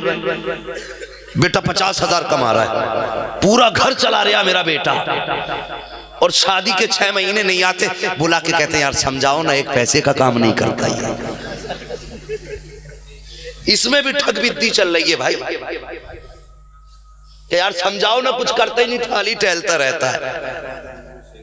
और अल्लाह सलामत रखे इन लोगों को। जब रिश्ता करने जाते हैं ना बेटे का तो गरीब 3 तरह के लोग होते हैं। एक तो वो कहते हैं जी मुंह मांगा जहेज चाहिए, एक वो होते हैं कि ठीक है दे दोगे तो ठीक, ना दोगे तो ठीक, एक वो होंगे कि जो दोगे वो तुम्हारी बेटी का ही है, हमारा कुछ नहीं। ये 3 क्वालिटियां होती हैं, 3 क्वालिटियां होती है। जी हम तो बेटी लेने आए, बाकी कुछ नहीं लेने आए। अगर एक गरीब बाप अपनी बेटी का रिश्ता मेहनत से करता है, गौर से सुनना, ये बात मेरी सास और ससुरों से है, ससुराल वालों से है बेटी की। ये बात ये हर कोई समझे, ही मौलवी मुझी से कह रहा है तब शायद ये दिल में बात उतरेगी। घर में ले आते हैं गरीब बाप की बेटी, आई कुछ दिन गुजरे तो सास बैठी है सामने या ननद बैठी है, ससुर बैठे, ताने दे के कहते हैं अगर उससे कब टूट जाए ना बहू से, जिसको ये कह के लाए थे कि साहब कोई जरूरत नहीं थी हमें, तुम तो बेटी दे दो, अगर उसी बहू से कब टूट जाए तो कहते हैं तू बाप के घर से लाई थी क्या, तुझे दर्द किस बात का, तेरे बाप ने दे दिया होगा। ये ताने फिर उस बेटी को दिए जाते हैं, तेरे बाप ने दिया ये, और फिर कहते हैं तेरे बाप ने दिए क्या, 4 जोड़ी, तेरे बाप से इतना भी ना हो सका जो 8 जोड़े दे देता। तुम्हें क्या लगता है जब ये बातें एक बेटी के सामने होती है ना तो उसका कलेजा टुकड़े टुकड़े होने लगता है। आप भी किसी बेटी के बाप हो, आपकी बेटी भी किसी घर की बहू बनेगी, आपके घर जो आई है बहू बन के वो किसी बाप की बेटी है, किसी माँ के जिगर का टुकड़ा है वो भी उस माँ की लाडली है, उसकी माँ ने भी उससे उतना प्यार किया जितना तेरी माँ ने तुझसे प्यार किया है। अगर तेरी माँ तेरे लिए रात रात भर जागी है तो इसकी माँ भी इस बेटी को गोद में लेके आधी आधी रात खड़ी रहती थी। इससे भी कोई प्यार करने वाला है, लेकिन जब एक बेटी को ससुराल वाले ये ताने देते तेरे बाप ने दिया क्या है तो बेटी तड़पने लग जाती है, बिस्तर पे जाके तन्हाई में अपने मुंह पे दुपट्टा डाल के रो के कहती है मेरे बाप तेरे पास इतना पैसा नहीं था जो 2 रोटी मुझे दे देता, मुझे इन जालिमों के घराने में ना भेजता, कम से कम अगर इतनी हैसियत खिलाने की ना थी तो मेरे बाप गला दबा देता, मुझे इस घर में तो कम से कम ना भेजा जाता। वो बेटी बिस्तर पे तड़प के रोती है। शाम को जब शौहर आता है उसके आगे दामन फैला के कहती है, मेरे सरताज अपने माँ बाप से कह दो मैं गरीब बाप की बेटी जरूर हूं, अगर मैं गरीब हूं मुझे 100 जूते मार लिया करें, लेकिन मेरे बाप माँ को मेरे बाप को ताना ना दिया करें। इस तरह बहुएं अपने शौहर से कहती हैं बीवियां कि मुझे जूते मार ले तुम्हारे माँ बाप, 100 जूते मार ले उठ तक ना करूंगी, मेरे माँ बाप को ताने ना दें। जब मेरे माँ बाप को बुरा भला कहते हैं मेरा जिगर टुकड़े टुकड़े होता है। इन्हें क्या पता मेरे बाप ने मुझे शादी के लिए रुखसत करने के लिए पूरी जिंदगी की कमाई उठा के रख दी थी, मेरे बाप ने कितना कर्जा लेके मुझे रुखसत किया है। इन्हें मालूम क्या है जब मेरे माँ बाप के ख्याल में मेरी शादी का तसव्वुर आता था तो मेरे बाप के रातों की नींदें उड़ जाया करती थी। इन्हें क्या पता है कि जब मेरे बाप मेरी रुखसती का अंदाजा लगाते थे तो वो ये भी सोचते थे कि इसका घर भी भरना है, 300 लोगों की बारात लेकर के आएगा, मुझे उनका भी पेट भरना है। मेरा बाप इसी फिक्र में सूखता रहा कि 300 का पेट भरूं या अपने संगी का घर भरूं, कि इन्हें मालूम क्या है कितने दिन से मेरे बाप ने अपना पेट काट कर जहेज तैयार किया था। मेरे बाप ने 10 साल तक एक जूती को सिलवा सिलवा के पहना था ताकि दामाद के लिए जूता खरीद सके। इन्हें पता क्या है मेरे बाप ने कितनी तकलीफें उठाई है। और बेटियों वालों जरा जिगर पे हाथ रख के सोचो, अगर ये सताएं तुम्हारी बेटियों की हो तो तुम्हारे जिगर पे क्या गुजरेगी यार, तुम्हारे दिल पे बाद में गुजरेगी। मदीने वाला पहले तड़प जाता। बेशक क्यों जुल्म करते हम किसी की बेटी पर इतना? क्या वो किसी की बेटी नहीं है या उसका कोई खैर खा नहीं है? माशरा इतना जालिम हो चुका है, इतना जालिम हो चुका है। और शौहरों मैं तुमसे पूछना चाहता हूं, तुमसे भी थोड़ी बातें कर लूं। वो बीवी तुम्हारी जो तुम्हारे एक इशारे पे उठ के खड़ी होती है, एक इशारे पे तुम्हारे बैठ जाती है, तुम बिस्तर पे लेटते हो तो वो बैठती नहीं, पता नहीं नाराज ना हो जाए। इतने काम तो कोई नौकरानी भी नहीं करती जो तनख्वाह लेती है। इतनी फर्माबरदारी तो वो भी नहीं करती जिसे तुम महीने में 10,000 दोगे और तुम औरत पे हाथ उठाते हो, वो हाथ नीचे करके पिटती रहती है। क्या मार जानते हो वो पिट रही है? क्या उसके हाथ नहीं मारने के लिए? क्या वो नहीं मार सकती आपको? उसके हाथ बंधे हैं? नहीं, अल्लाह ने उसके भी हाथ दिए हैं। अगर 5 तुम मारोगे एक वो भी मार सकती है, लेकिन वो पिटती रहती है, हाथ नीचे करी रहती है। जानते हो उसके आगे मजबूरी क्या है? उसके आगे एक मजबूरी है, वो जानती है जब मैं घर से चली थी मेरे बाप ने पगड़ी उतार के बेटी के सामने करके कहा था, बेटी जा तो रखी है, मेरी इस पगड़ी की लाज बचा ले। बेटी दुल्हन के जोड़े में जा रही है, सफेद कफन पहन के निकलना वरना तेरे बाप की नाक कट जाएगी। वो दुख बर्दाश्त करती है, बाप को रुसवा नहीं होने देती। तुम्हारी मार बर्दाश्त करती है, बाप को रुसवा नहीं होने देती। तुम्हारे ताने सुनती है, अपने बाप को रुसवा नहीं होने देती। और खुदा के वास्ते दूसरे की बेटी की इज्जत किया करो, ताकि कल जब तुम्हारी बेटी किसी के घर में पहुंचे तो तेरी बेटी बाद में जाए, अल्लाह की रहमत पहले वहां पहुंचे। सुभान अल्लाह, सुभान अल्लाह। कदर करो दूसरी की बेटियों की। आज कितने केसेस मुसलमानों में ऐसे आते हैं कि उसने बीवी को गले दबा के मार दिया, उसने फांसी लगा के मार दिया, उसने करंट लगा के मार दिया, उसने काट के मार दिया। क्यों? शौहर की मर्जी के मुताबिक वो जहेज नहीं दे पाया। यार हमें क्या हो गया है? हम कितने गए गुजरे हैं। दुनिया की जिंदगी 4 दिन की है। अजीब रस्में हमारे अंदर हो गई। अब तो तारीख बदलने जाती है हजरत तो 200 लोग जाते हैं। ऐसा लगता है जैसे इसके बाप ने कमा के रख दिया लड़की वाले के घर पे। एक बाप से पूछो यार बेटी कैसे पलती है? अगर बेटी वाले हो गए मेरे दर्द को महसूस करोगे तुम। एक बेटी को पालने के लिए जवानी से बुढ़ापा आ जाता है। कितने बाप ऐसे जो बुढ़ापे में बोरियां ढोते जबकि उनकी उम्र ऐसी होती है कि खुद उन्हें आराम चाहिए, लेकिन वो बोझ उठाते। उनसे पूछो यार क्यों उठा रहे हो? वो कहते हैं मौलाना क्या बताएं, अभी एक बेटी रुखसत करने से रह गई है। हमने इतना मुश्किल कर दिया निकाह। एक बूढ़ा बाप जिसकी हड्डियां कमर की मुड़ चुकी हैं, उसे इतनी फिक्र नहीं कि वो अपनी हड्डियों की फिक्र करे, उसे बेटी की रुखसती की फिक्र ज्यादा है। माशरे को आसान करो। मेरे नबी ने फरमाया जो किसी की फंसी हुई गर्दन छुड़ाएगा अल्लाह उसे क़यामत के दिन बिना हिसाब जन्नत अता फरमा देगा। सुभान अल्लाह। अगर अल्लाह ने तुम्हें दौलत दी है तो बराबरी का रिश्ता मत ढूंढना कि अल्लाह ने मुझे अमीर बनाया, मुझे वो दामाद चाहिए, कि मुझे ऐसी लड़की चाहिए जो 7 फॉर्चूनर लेके आए, जो मर्सिडीज लेकर के आए, जो लग्जरी गाड़ी लेकर के आए। ऐसे ख्याल दिल में निकाल दो। आ तुझे सही तरीका बता दूं, मेरे नबी ने तो ये तालीम दी है, अगर तुझे अल्लाह ने दौलत वाला बनाया है, साहिब इस्तिताअत बनाया है, तो किसी अमीर के दरवाजे पे हाथ मत फैला, किसी गरीब की चौखट पे पहुंच जा और वहां जाके दामन फैला के कह दे मुझे बेटी का हाथ दे दो, मैं तुम्हारी बेटी का हाथ लेने आया हूं। अगर तुम किसी गरीब बेटी का हाथ पकड़ के अपने घर में लाओगे, उसे इज्जत दोगे, तो अल्लाह की कसम इधर गरीब मुस्कुराएगा, उधर मदीने वाला मुस्तफा मुस्कुरा जाए। सुभान अल्लाह, सुभान अल्लाह। नारे तकबीर, नारे रिसालत। ये मकसद है जलसों के। ऐसा मौलवी आए जो हमारा मूड बना के चला जाए, मस्खरे आने चाहिए, जोकर होने चाहिए। अब हमारी तलाश ये नहीं रह गई कोई ऐसा मौलवी हो जो हमें मुस्तफा की बातें सुना के जाए। जलसों के माहौल है हमारे, अक्सर यही होता है कि मजा नहीं आएगा साहब, उन्हें बुलाओ, हंसते हंसते पेट में दर्द था। यार कितने दिन हंस लेगा, मिंबर वाले को भी मरना है, नीचे वाले को भी मरना है, मुझे भी हिसाब देना है जाकर के, तुम्हें भी हिसाब देना है। ये सोचो हिसाब कैसा देंगे, बदलो अपने तरीके और ये सोच के जलसों में आया करो। जितनी देर सुनेंगे यार हंसना नहीं है, नबी की बातें सुन के आंसू बहा ले।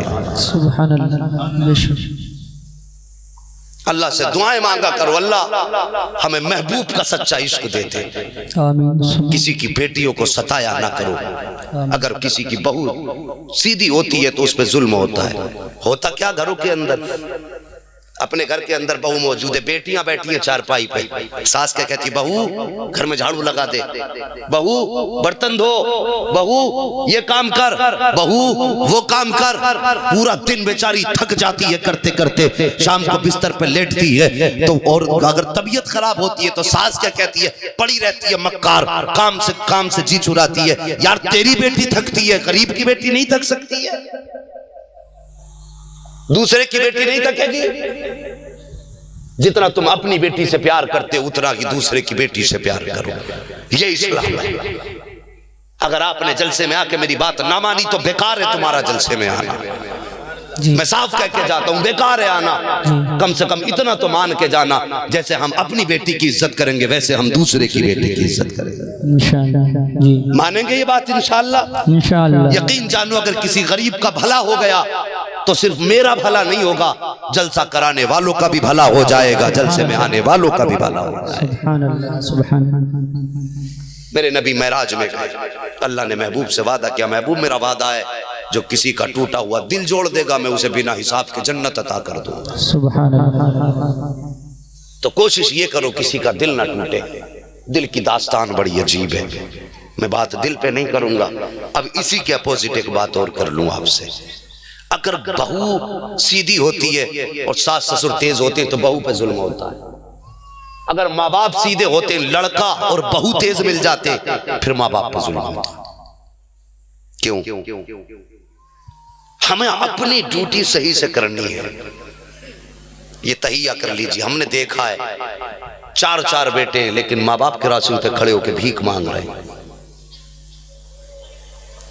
5 बेटे अच्छी कमाई कर रहे हैं, माए बुर्का पहन के रोडों पे जहां जाम लगा करता वहां हाथ फैलाता।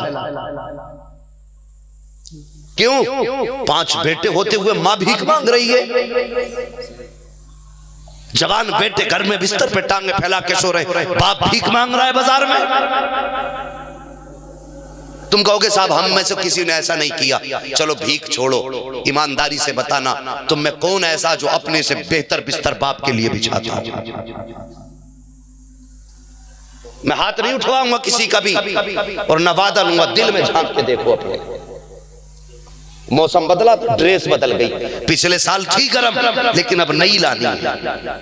बाप के पास वही 10 साल पुराना कंबल है, वही पुराना गला हुआ गद्दा है, वही छनती हवाएं, वही चलती ठंडी फिजाएं।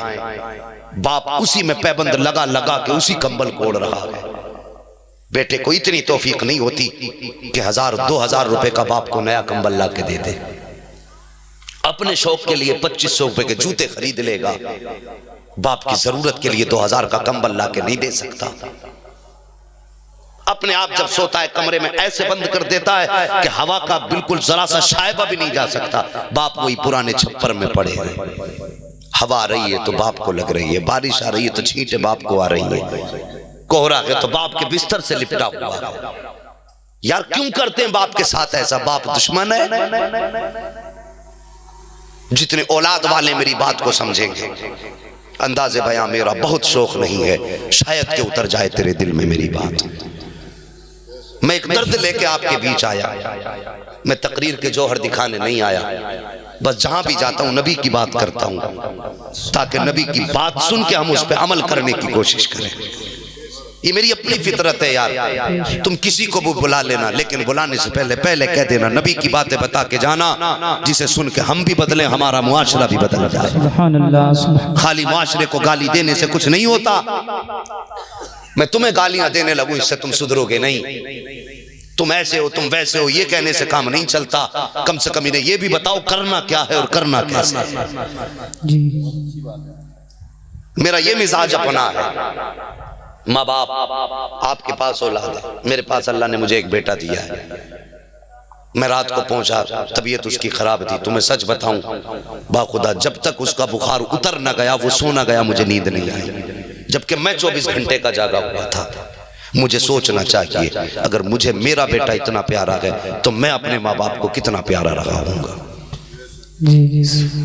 आज मेरे माँ बाप बिस्तर पे बीमारी में तड़पते रहे, मैं अपनी बीवी के बिस्तर पे ऐश की नींद सोता रहूं। मुझे तो डूब के मर जाना चाहिए, मुझे तो गैरत आनी चाहिए। आज तक हम बीवी के दुपट्टों से छुटकारा नहीं पाए। माँ पानी कहते कहते दुनिया से चली गई। क्या ऐसा हमारे मुआशरे में नहीं होता है? माएँ कराती रहती हैं बिस्तर पे पड़े पड़े, आ आ की सदाएं निकलती रहती हैं, लफ्ज़ अल्लाह अल्लाह ज़बान पे निकलता है, कोई पानी पिलाने वाला माँ को नहीं होता। यार तूने एक बार माँ से कहा था माँ मुझे भूख लगी है, माँ ने आधी रात में उठ के खाना नहीं था तो बना के खिलाया था। तूने माँ से सर्दी में कहा था माँ मुझे प्यास लगी है, पानी ठंडा जग में मौजूद था, लेकिन माँ ने बिस्तर छोड़ के कुछ देर जाके नल चलाया था, फिर पानी निकाल के ताज़ा तुझे ला के पिलाया था मेरे बेटे को कहीं ठंड ना लग जाए। तूने एक बार कहा था माँ मेरे सर में दर्द है, माँ सारी रात तेरा सर दबाती रह गई, तू तो 5 मिनट के बाद सो गया, लेकिन माँ को इस एहसास ने सोने न दिया शायद मेरे बेटे की आंख न खुल जाए। यार मैं तुमसे पूछना चाहता हूँ, तुमने एक बार माँ को पुकारा था, माँ सारी रात जागती रही, तुमने एक बार माँ को सदाती थी, माँ ने आराम कुर्बान कर दिया था। आज माँ कई रात तक तड़पती रहती है, बेटा एक बार पलट के नहीं पूछता माँ तेरी तबीयत कैसी है, माँ तुझे क्या चाहिए। कितनी माएँ तो ऐसी हैं कि रात भर बेटों से कहती पानी पानी पानी, कोई बेटा पानी के लिए सुनने तैयार नहीं होता।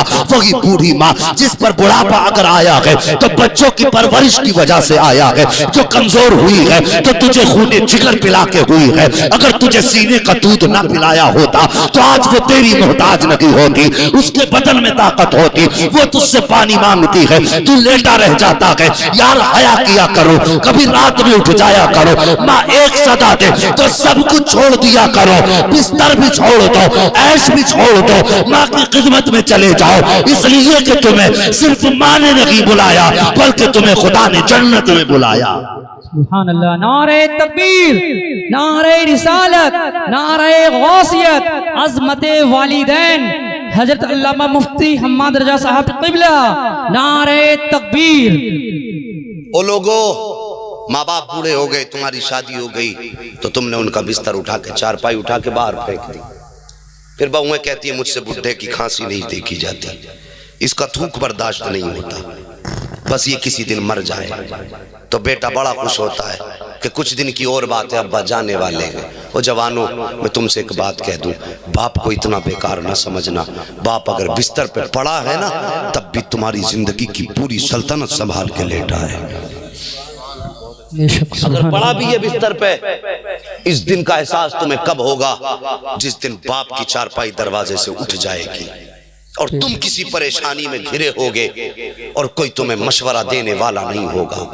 कोई तुम्हें सही रास्ता बताने वाला नहीं होगा, उस दिन तुम इस सफेद दाढ़ी वाले को तलाश करोगे, इसको अंदर ढूंढोगे, बाहर ढूंढोगे। चारपाई तो होगी लेकिन उस पर लेटने वाला बाप नहीं होगा, लाठी तो दीवार से लगी नजर आएगी लेकिन उसे पकड़ के चलने वाला बाप नहीं होगा। उस दिन तुम्हें एहसास होगा तुमने कितनी अजीम नेमत को खो दिया है, तब तुम्हें पता चलेगा तुम्हारी कितनी बड़ी दौलत तुम्हारे हाथ से जा चुकी है। और जवानों, तुम्हें खुदा का वास्ता बीवी बच्चों के लिए माँ बाप को न ठुकराया करो, माँ बाप को न रुलाया करो। तुम्हें पता क्या है, मेरे नबी फरमाते हैं, अल्लाह अकबर, आका फरमाते मेरे सहाबा, मैं तुम्हें क्या बताऊं, मैं आज तक माँ की वो बात नहीं भूला हूं कि मेरी उम्र 6 साल की थी, मेरी माँ सैयदा आमीना मुझे बाजू पे अपने सर रख के मुझे लिटाया और अपने चेहरे पे दुपट्टा डाला, डाल के रोने लग गई। अल्लाह अकबर, नबी फरमाते हैं, आज तक जब माँ के जुमले याद आते हैं तो मोहम्मद का कलेजा टुकड़े टुकड़े होने लगता है। वो क्या बात थी मुस्तफा की माँ की। आका फरमाते हैं,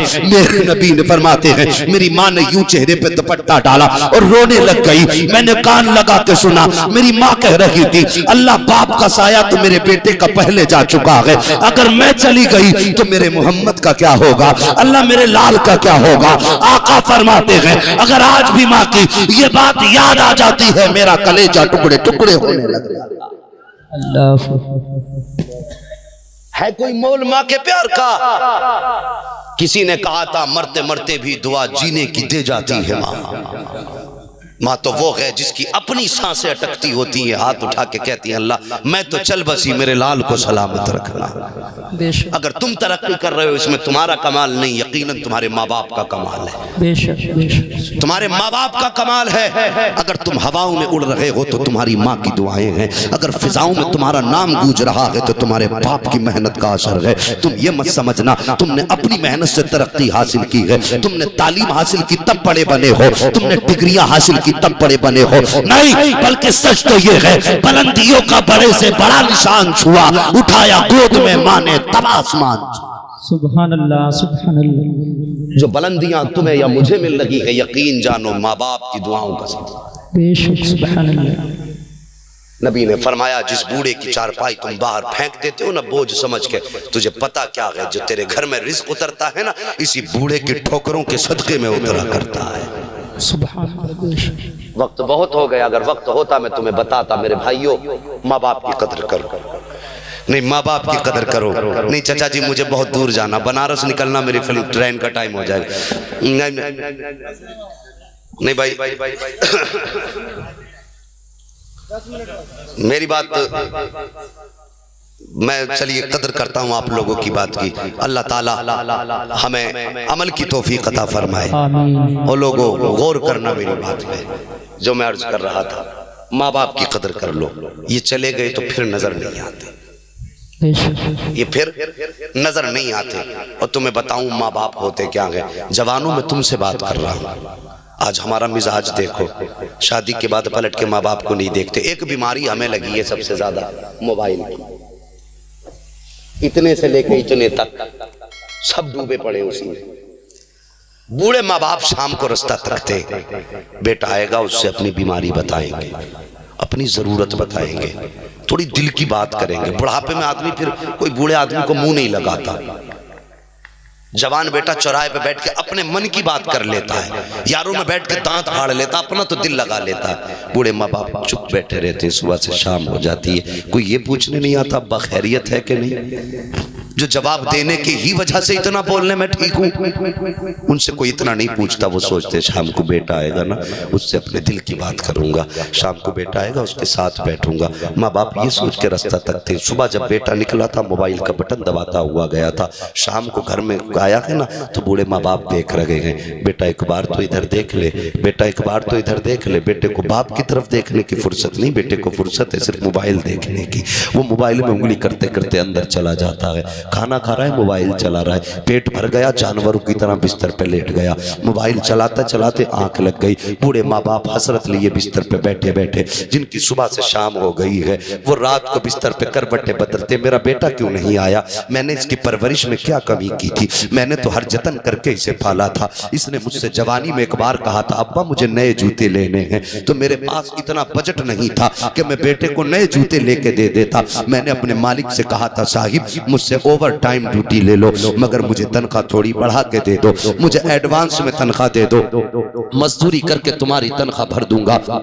मैंने तो इतनी मेहनत करके, जब मुझसे मालिक ने कहा था करना क्या है, तो मैंने ये कहा था साहिब मेरे बेटे ने जूते मांगे हैं। यार एक बार बेटे ने जूते की फरमाइश की है तो बाप ओवर टाइम ड्यूटी करके बेटे की तमन्ना पूरी करता है। बाप ओवर टाइम ड्यूटी करके यार कर्ज ले लेके बेटों की तमन्ना बाप पूरी करता है। कसम खुदा की उस वक्त बाप का कलेजा रोने लग जाता है, दिल रोता है अंदर से बाप का कि मेरी परवरिश में तो कोई कमी नहीं हुई थी, फिर मेरे बेटे ने मेरी तरफ मुड़ के क्यों नहीं देखा। ओ खुदा के बंदे तूने जाके मोबाइल में अपना सारा वक्त दे दिया। बाप बिस्तर पे हसरत भरे लेटा रहा। जीना तुझे भी है, जीना बाप को भी है, मरना तुझे भी है, मरना बाप को भी है। बाप को अपनी कब्र में जाना है, तुझे अपनी कब्र में जाना है। पता आज तूने अपनी कब्र का कितना इंतजाम किया है। चार यारों में बैठ करके ठट्टे लगाता रहा, चार यारों में बैठ के दांत फाड़ता रहा। बाप से दो बातें तूने खैरियत की नहीं की है, फिर कहता है गौस का दामन नहीं छोड़ेंगे, आला हजरत का दामन नहीं छोड़ेंगे। यार तूने पकड़ा कहां है उनका दामन जो तू छोड़ने की बातें करता है? तूने पकड़ा कहां है गौस का दामन जो तू दावा करता है मोहब्बत का? दामन ये नहीं है, बल्कि दामन ये था कि जब तू शाम को आया था यार खाना भी खा लिया था तूने, 5 मिनट के लिए बाप के पास चला जाता, कदमों में बैठ जाता, पैर दबाना शुरू कर देता, बाप की आंख लग जाती, फिर तू बिस्तर पे आके लेटता। यार तू बिस्तर पे बाद में आता, तेरी तकदीर का फैसला पहले कर दिया जाता। सुभान अल्लाह। नारे तकबीर, नारे रिसालत, नारे गौसियत, अज़मते वालिदैन, अज़मते वालिदैन, नारे तकबीर। खैरियत है? अल्लाह सलामत रखे आपको। ओ लोगों माँ बाप की कदर कर लो। हर जगह माँ बाप मजलूम है, माँ बाप की कदर कर लो। माँ क्या होती है, आखिरी बात बता दूं बस मैं, माँ होती क्या है। ओ लोगों, एक बीमार हॉस्पिटल में पहुंचा, तबीयत खराब थी। क्या था? क्या था? तबीयत खराब। तबीयत खराब। हाँ याद भी कर लो, मुझे लगना चाहिए जाग रहे हैं आप। हाँ सुभान अल्लाह। तबीयत खराब थी, डॉक्टर ने चेकअप किया, बीमारियां बहुत आई, लेकिन उसको जो दवा दी गई किसी दवा से फायदा ही नहीं, किसी दवा से फायदा नहीं हुआ। रिश्तेदार आने लगे, चलो खैर खबर ले लो, मरने वाला आए। अजीब होते हैं रिश्तेदार भी। अगर रिश्तेदार गरीब होता, अस्पताल में होता, तो पैसे वाले मोबाइल बंद कर लेते, कहीं ये फोन ना आ जाए कि भाई 10,000 लेके आ जाना। मुआशरे की एक बात और कर दूं, बड़ी कड़वी बात है, लेकिन केवल दुआएं चाहिए। बड़ी कड़वी बात है लेकिन सच कह रहा हूं। आदमी शादी में न्योते लिखवाने जाता है,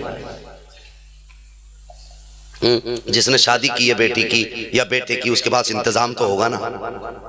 कोई अचानक में तो बारात आके नहीं गिर गई होगी, या ना ही कोई बारात लेकर अचानक में चल दिया होगा। साल 6 महीने पहले 10 साल से इंतजाम कर रहा होगा ना, तो उसका इंतजाम बेहतर होगा। उसके बारे में क्या कहते हो जिसको अचानक डॉक्टरों के यहाँ भर्ती करना पड़ गया हो? इमरजेंसी। इमरजेंसी है ना वो। उसने कोई 10 साल पहले तो इंतजाम कर नहीं रखा। डॉक्टर ने कहा 5 लाख लगेंगे, एक गरीब के पास 2 लाख है। जिंदगी बचाने के लिए डॉक्टर 5 लाख मांग रहे हैं, तो नोता हम कहाँ देते हैं जहां पहले से एडवांस मौजूद है, और कहां नहीं जाते हम जहां जरूरत है। मुस्तफ़ा के गुलाम हो तुम। शादियों में नोते लिखवाने बंद करो। अगर अल्लाह ने तौफीक दी है, 1000 की ना सही 100 रुपए लेके अस्पताल चले जाया करो।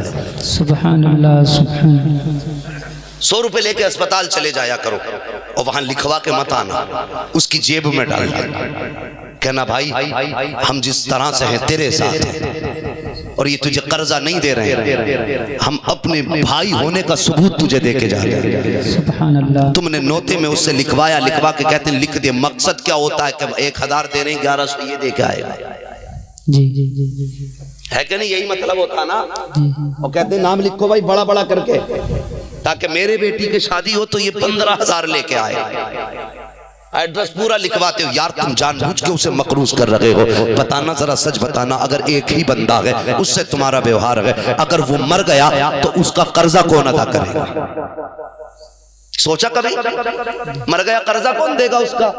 अगर तुम उसका खाए बैठे हो तो दोगे किसे? ये बिला वजह का गुनाह है कि नहीं?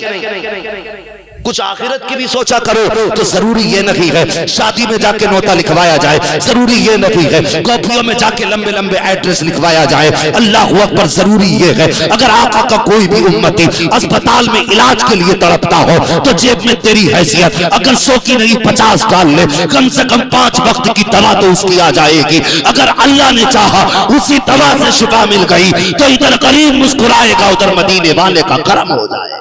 सुभान अल्लाह, सुभान अल्लाह। ये जरूरी बात है, इन पे गौर करो। नोते में देना कि अस्पताल में जाके देना। मोबाइल बंद कर लेते हैं, कहीं भाई का फोन ना आ जाए 10,000 के लिए। यार तेरी दौलत इतनी प्यारी हो गई कि तूने अपने भाई की जिंदगी से ज्यादा कीमती दौलत समझ ली। दूसरों के काम आया करो, जो दूसरे के काम नहीं आता वो इंसान नहीं।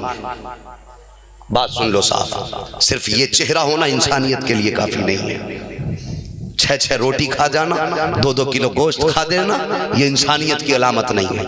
इंसानियत की अलामत ये है खुद फाका कर लो, अपने भाई को फाके से मत सोने देना। सुभान अल्लाह, ये इंसानियत है। तो मैं अर्ज कर रहा था, एक माँ, एक शख्स बीमार हुआ, डॉक्टर ने कहा कोई दवा काम नहीं कर रही अस्पताल में। उसके रिश्तेदार आए देखने के लिए, चलो देख लें यार मरने वाला है। अचानक माँ को पता चला मेरे बेटे को कोई दवा काम नहीं कर रही है। माँ की दिल की दुनिया बदल गई, माँ रोने लग गई। घर से दौड़ी दौड़ी आई, हॉस्पिटल आके कहने लगी डॉक्टर मेरे बेटे का क्या हाल है। डॉक्टर कहने लगा माँ तुझसे क्या झूठ बोलना, तेरा बेटा अब नहीं बचने वाला है, इसको कोई दवा काम नहीं कर रही है। जैसी माँ ने इतना सुना आंसू बहने लग गए माँ के। यार माँ माँ हुआ करती है, तुम्हें क्या लगता है माँ बिस्तर पे लेटती होगी तो अपनी खैर मांगती होगी? माँ बिस्तर पे लेटती होगी तो बुढ़ापे में क्या जवानी की दुआएं मांगती होगी? माँ बिस्तर पे लेटती होगी तो तुम्हें क्या लगता है बुढ़ापे में वो ताकत की दुआएं मांगती होगी? नहीं, जब भी हाथ उठते कहती अल्लाह मेरी तो खैर है, मेरे बेटे को सलामत रखना, मेरे बेटे को सलामत रखना। ये माएँ हुआ करती हैं। जैसी माँ गई ना डॉक्टर क्या बात है, कहा तेरा बेटा बचने वाला नहीं है। माँ रोने लग गई। जैसी माँ को रोते हुए देखा ना जवान ने, कहने लगा माँ ये डॉक्टर झूठ बोल रहा है, माँ ये डॉक्टर झूठा है, ऐसी कोई बात नहीं है माँ, मैं ठीक हो जाऊंगा। डॉक्टर ने कहा यार सारी दवाइयां काम छोड़ गई हैं, तू कैसे कह रहा है ठीक हो जाऊंगा? उसने कहा यार दुनिया में सिर्फ तू ही तो हकीम नहीं, हकीम तो और भी है ना। कहा हाँ हकीम और भी हैं, लेकिन मुझे नहीं लगता कोई तुझे फायदा कर देगा। उसने इतना सुना, कहने लगा डॉक्टर कहा क्या? कहा मेरे माँ के पैर की जूती निकलवा के लाओ। उस नौजवान ने माँ के पैर की जूती मंगाई है। डॉक्टर ने नर्स से कहा कि इस औरत के पैर की जूती निकालो। वो नर्स जूती उठा के लाई है। फिर जिसने मरीज ने कहा, बेटे ने कहा कि डॉक्टर मुझे एक जग में पानी दे दिया जाए। डॉक्टर ने जग में पानी दिया, सब तमाशा देख रहे थे। इस जवान ने माँ का चप्पल अपने जग के अंदर डाला है। डालने के बाद जूती बाहर निकाल दी और उस पानी को निकाल के पी लिया है बिस्मिल्लाह पढ़ के। पानी पीने के बाद कहा डॉक्टर अब अपनी मशीनें लगा के दिखा, पता कितनी बीमारियां रह गई हैं। अब जब डॉक्टर ने मशीनें लगाई है अब कोई बीमारी नहीं है। डॉक्टर हैरत में पड़ जाता है, यार इतनी जल्दी कैसे फायदा हो गया, तुझे किस डॉक्टर ने ये नुस्खा बताया है? तो जवान कहता है तुम डॉक्टर बने हो साइंस पढ़ने के बाद, हम डॉक्टर बने हैं मुस्तफा की सीरत पढ़ने के बाद। का बता तो सही ये इलाज किसने बताया है? का सुन जो तूने दवाई दी थी ये डॉक्टर ने बताया है, और जो मैंने किया है ये मेरे मदीने वाले मुस्तफा ने बताया। वाह सुभान अल्लाह, नारे तकबीर, नारे रिसालत, नारे गौसियत, अज़मते वालिदैन मुफ्ती हम्माद रजा साहब क़िबला, नारे तकबीर। कहने लगा यार समझ में नहीं आया। कहने लगा क्या? कहने लगा बता तो सही। मैंने माना तेरे नबी ने बताया, लेकिन क्या बताया मुझे भी बता दो। तो जवान कहता है तवज्जो करना, अब हर माँ से प्यार करने वाला बोलेगा। बात इतनी प्यारी कही थी उस जवान ने। जवान ने कहा सुन, मेरे नबी ने फरमाया अल जन्नतु तहता क़दामी उम्महातिकुम, जन्नत तुम्हारी माओ के कदमों के नीचे है और मेरी माँ के कदमों के नीचे रहती है उसकी जूती। तो पता चला जन्नत माँ की जूतियों में है। और कहा सुन, मैंने जूती को जन्नत समझ के धोया है, और जन्नत के पानी में बीमारी नहीं होती है बल्कि शिफा हुआ करती है। ये इलाज तेरा नहीं मेरे मदीने वाले मुस्तफा का ही। वाह वाह सुभान अल्लाह, सुभान अल्लाह, बहुत खूब हज़रत, माशाअल्लाह, सुभान अल्लाह। मौत की आगोश में जब थक के सो जाती है माँ, तब कहीं जाकर के थोड़ा सा सुकून पाती है माँ। प्यार कहते हैं किसे और ममता क्या चीज है, कोई उन बच्चों से पूछो जिनकी मर जाती है माँ। ओ लोगों, माँ की कदर कर लो, माँ से प्यार कर लो। अब तो खैरियत से हैं आप लोग, मैंने आपकी बात पूरी कर दी, अल्लाह आपको सलामत रखे। अगर मेरी बात से किसी को तकलीफ हो गई, ए भाई बैठ जाओ, दुआ के बाद ही चले जाना। पूरा जलसा आपने सुना भाई, हमारे भाई कह रहे हैं कि 1 घंटा और, इंशाल्लाह ये घंटा ना कभी अगले वाले महीनों में मिला लिया जाएगा, अल्लाह ने चाहा तो। बस इतनी बात अभी सुन लो, बस मैंने पैगाम दिया, बगदाद वाले से प्यार करो, ठीक है। आखिरी बात बगदाद वाले की बयान करके चाहता हूँ कि उन्हीं की बात पे जिक्र पूरा हो जाए। उन्हीं की बात पर कितनी पावर वाले शेख अब्दुल कादिर जिलानी गौसे पाक हैं, कितनी पावर वाले। एक दिन तकरीर कर रहे मस्जिद में खड़े होके, कह रहे मेरे नबी एक लम्हे महराज पे गए फिर आ गए। गौसे पाक के मजमे में कितने लोग थे? इतने थे जितने यहाँ बैठे, 70,000 लोगों का मजमा। सुभान अल्लाह। कितनों का? 70,000। 70,000 लोगों का मजमा तकरीर कर रहे हैं कि मेरे नबी महराज में गए, एक लम्हे में गए आए। गए तो बिस्तर गर्म था, आए तब भी गर्म था।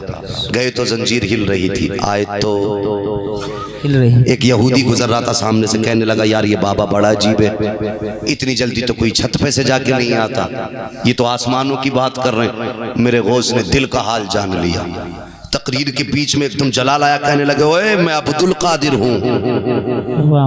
जो पहले से सुनते थे वो समझ गए आज कोई गौस के लपेटे में आ गया, फिर समझ गए आज कोई आ गया लपेटे में। फरमाया मैं अब्दुल कादिर हूँ। ये कहा आपने, वो तो चला गया। वो जब चला गया घर में मछली लेके, कहने लगा बीवी ये मछली बना लो। कहा क्यों? कि बस अभी गया अभी आया, नहा के आता हूँ और फिर मछली खाएंगे।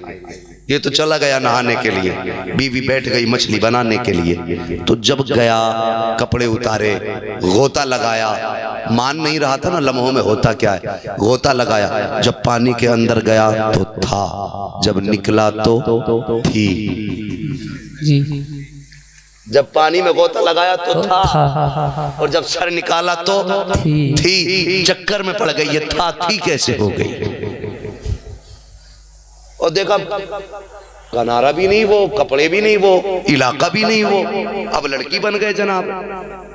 उसी दरवाज़ किनारे पे एक रिवायत में कोई शहजादा, दूसरी रिवायत के मुताबिक ये कि कोई वो था धोबी कपड़े धो रहा था, उसने कपड़ा उपड़ा दिया, उसको लपेटा, वो घर ले गया, उसने उससे निकाह किया। निकाह करने के बाद 9 साल उसकी बीवी बन के रहे जनाब। कितने? 9 साल। 8 बच्चे पैदा हुए, 9 साल। अब फिर कहने लगी एक दिन, ये मोहतरमा अपने बच्चे से, बेटा मैं तू जरा कपड़े देखना, मैं अभी आई, एक गोता नदी में लगा लूं। जब इन्होंने आके उस दिन गोता लगाया ना, जब गोता लगाया तो थी, जब सर उठाया तो था। चक्कर में पड़ गया, ये क्या हो गया। जल्दी देखा कपड़े भी वहीं रखे, इन्हें कपड़े पहने घर आया। जैसी घर आया बीवी कहने लगी जनाब के क्या बड़ी जल्दी वापस आ गए, आज बड़ी जल्दी वापस आ गया। कहने लगी क्या कह रही हो कि इतनी जल्दी वापस आ गए कि नहा के नहीं आए हो। कहने लगा नहा के, कह रहा नहा के, अगर मैं इतनी जल्दी आ गया तो फिर वो 8 किधर है। बीवी ने कहा 8 कौन से? कहने लगे बात यही खत्म कर, बताने में बात खराब होती ना। क्या 8?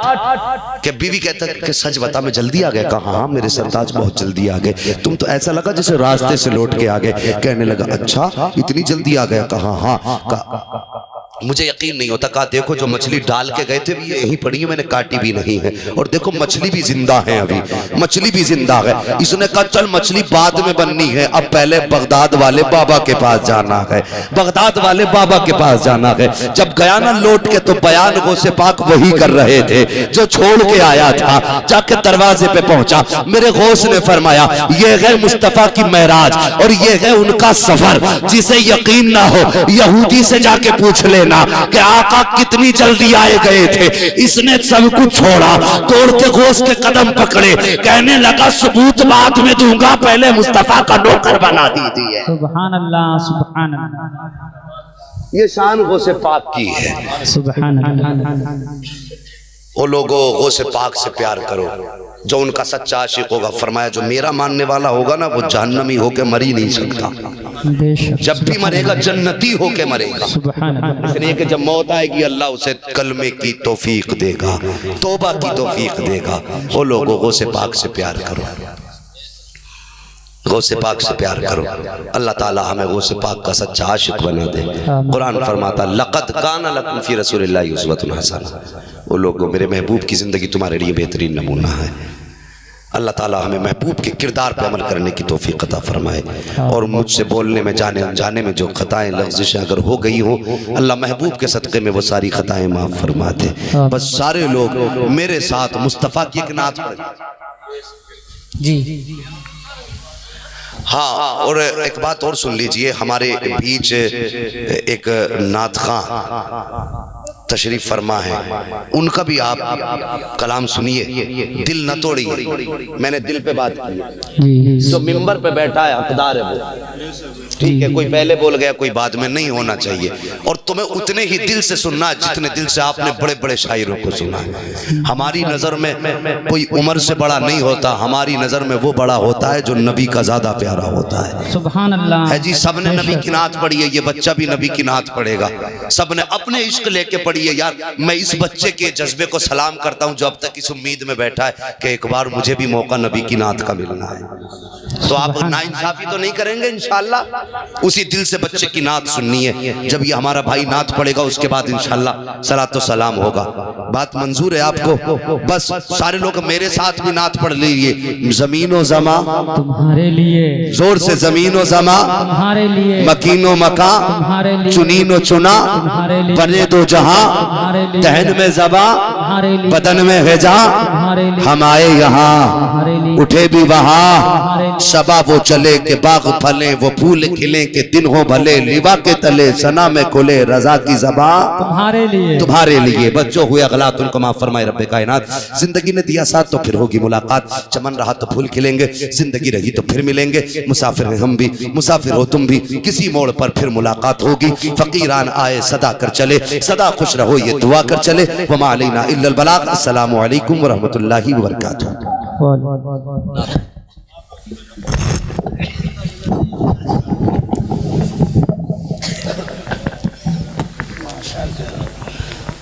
भाई सिर्फ 10 मिनट और रुक जाएं।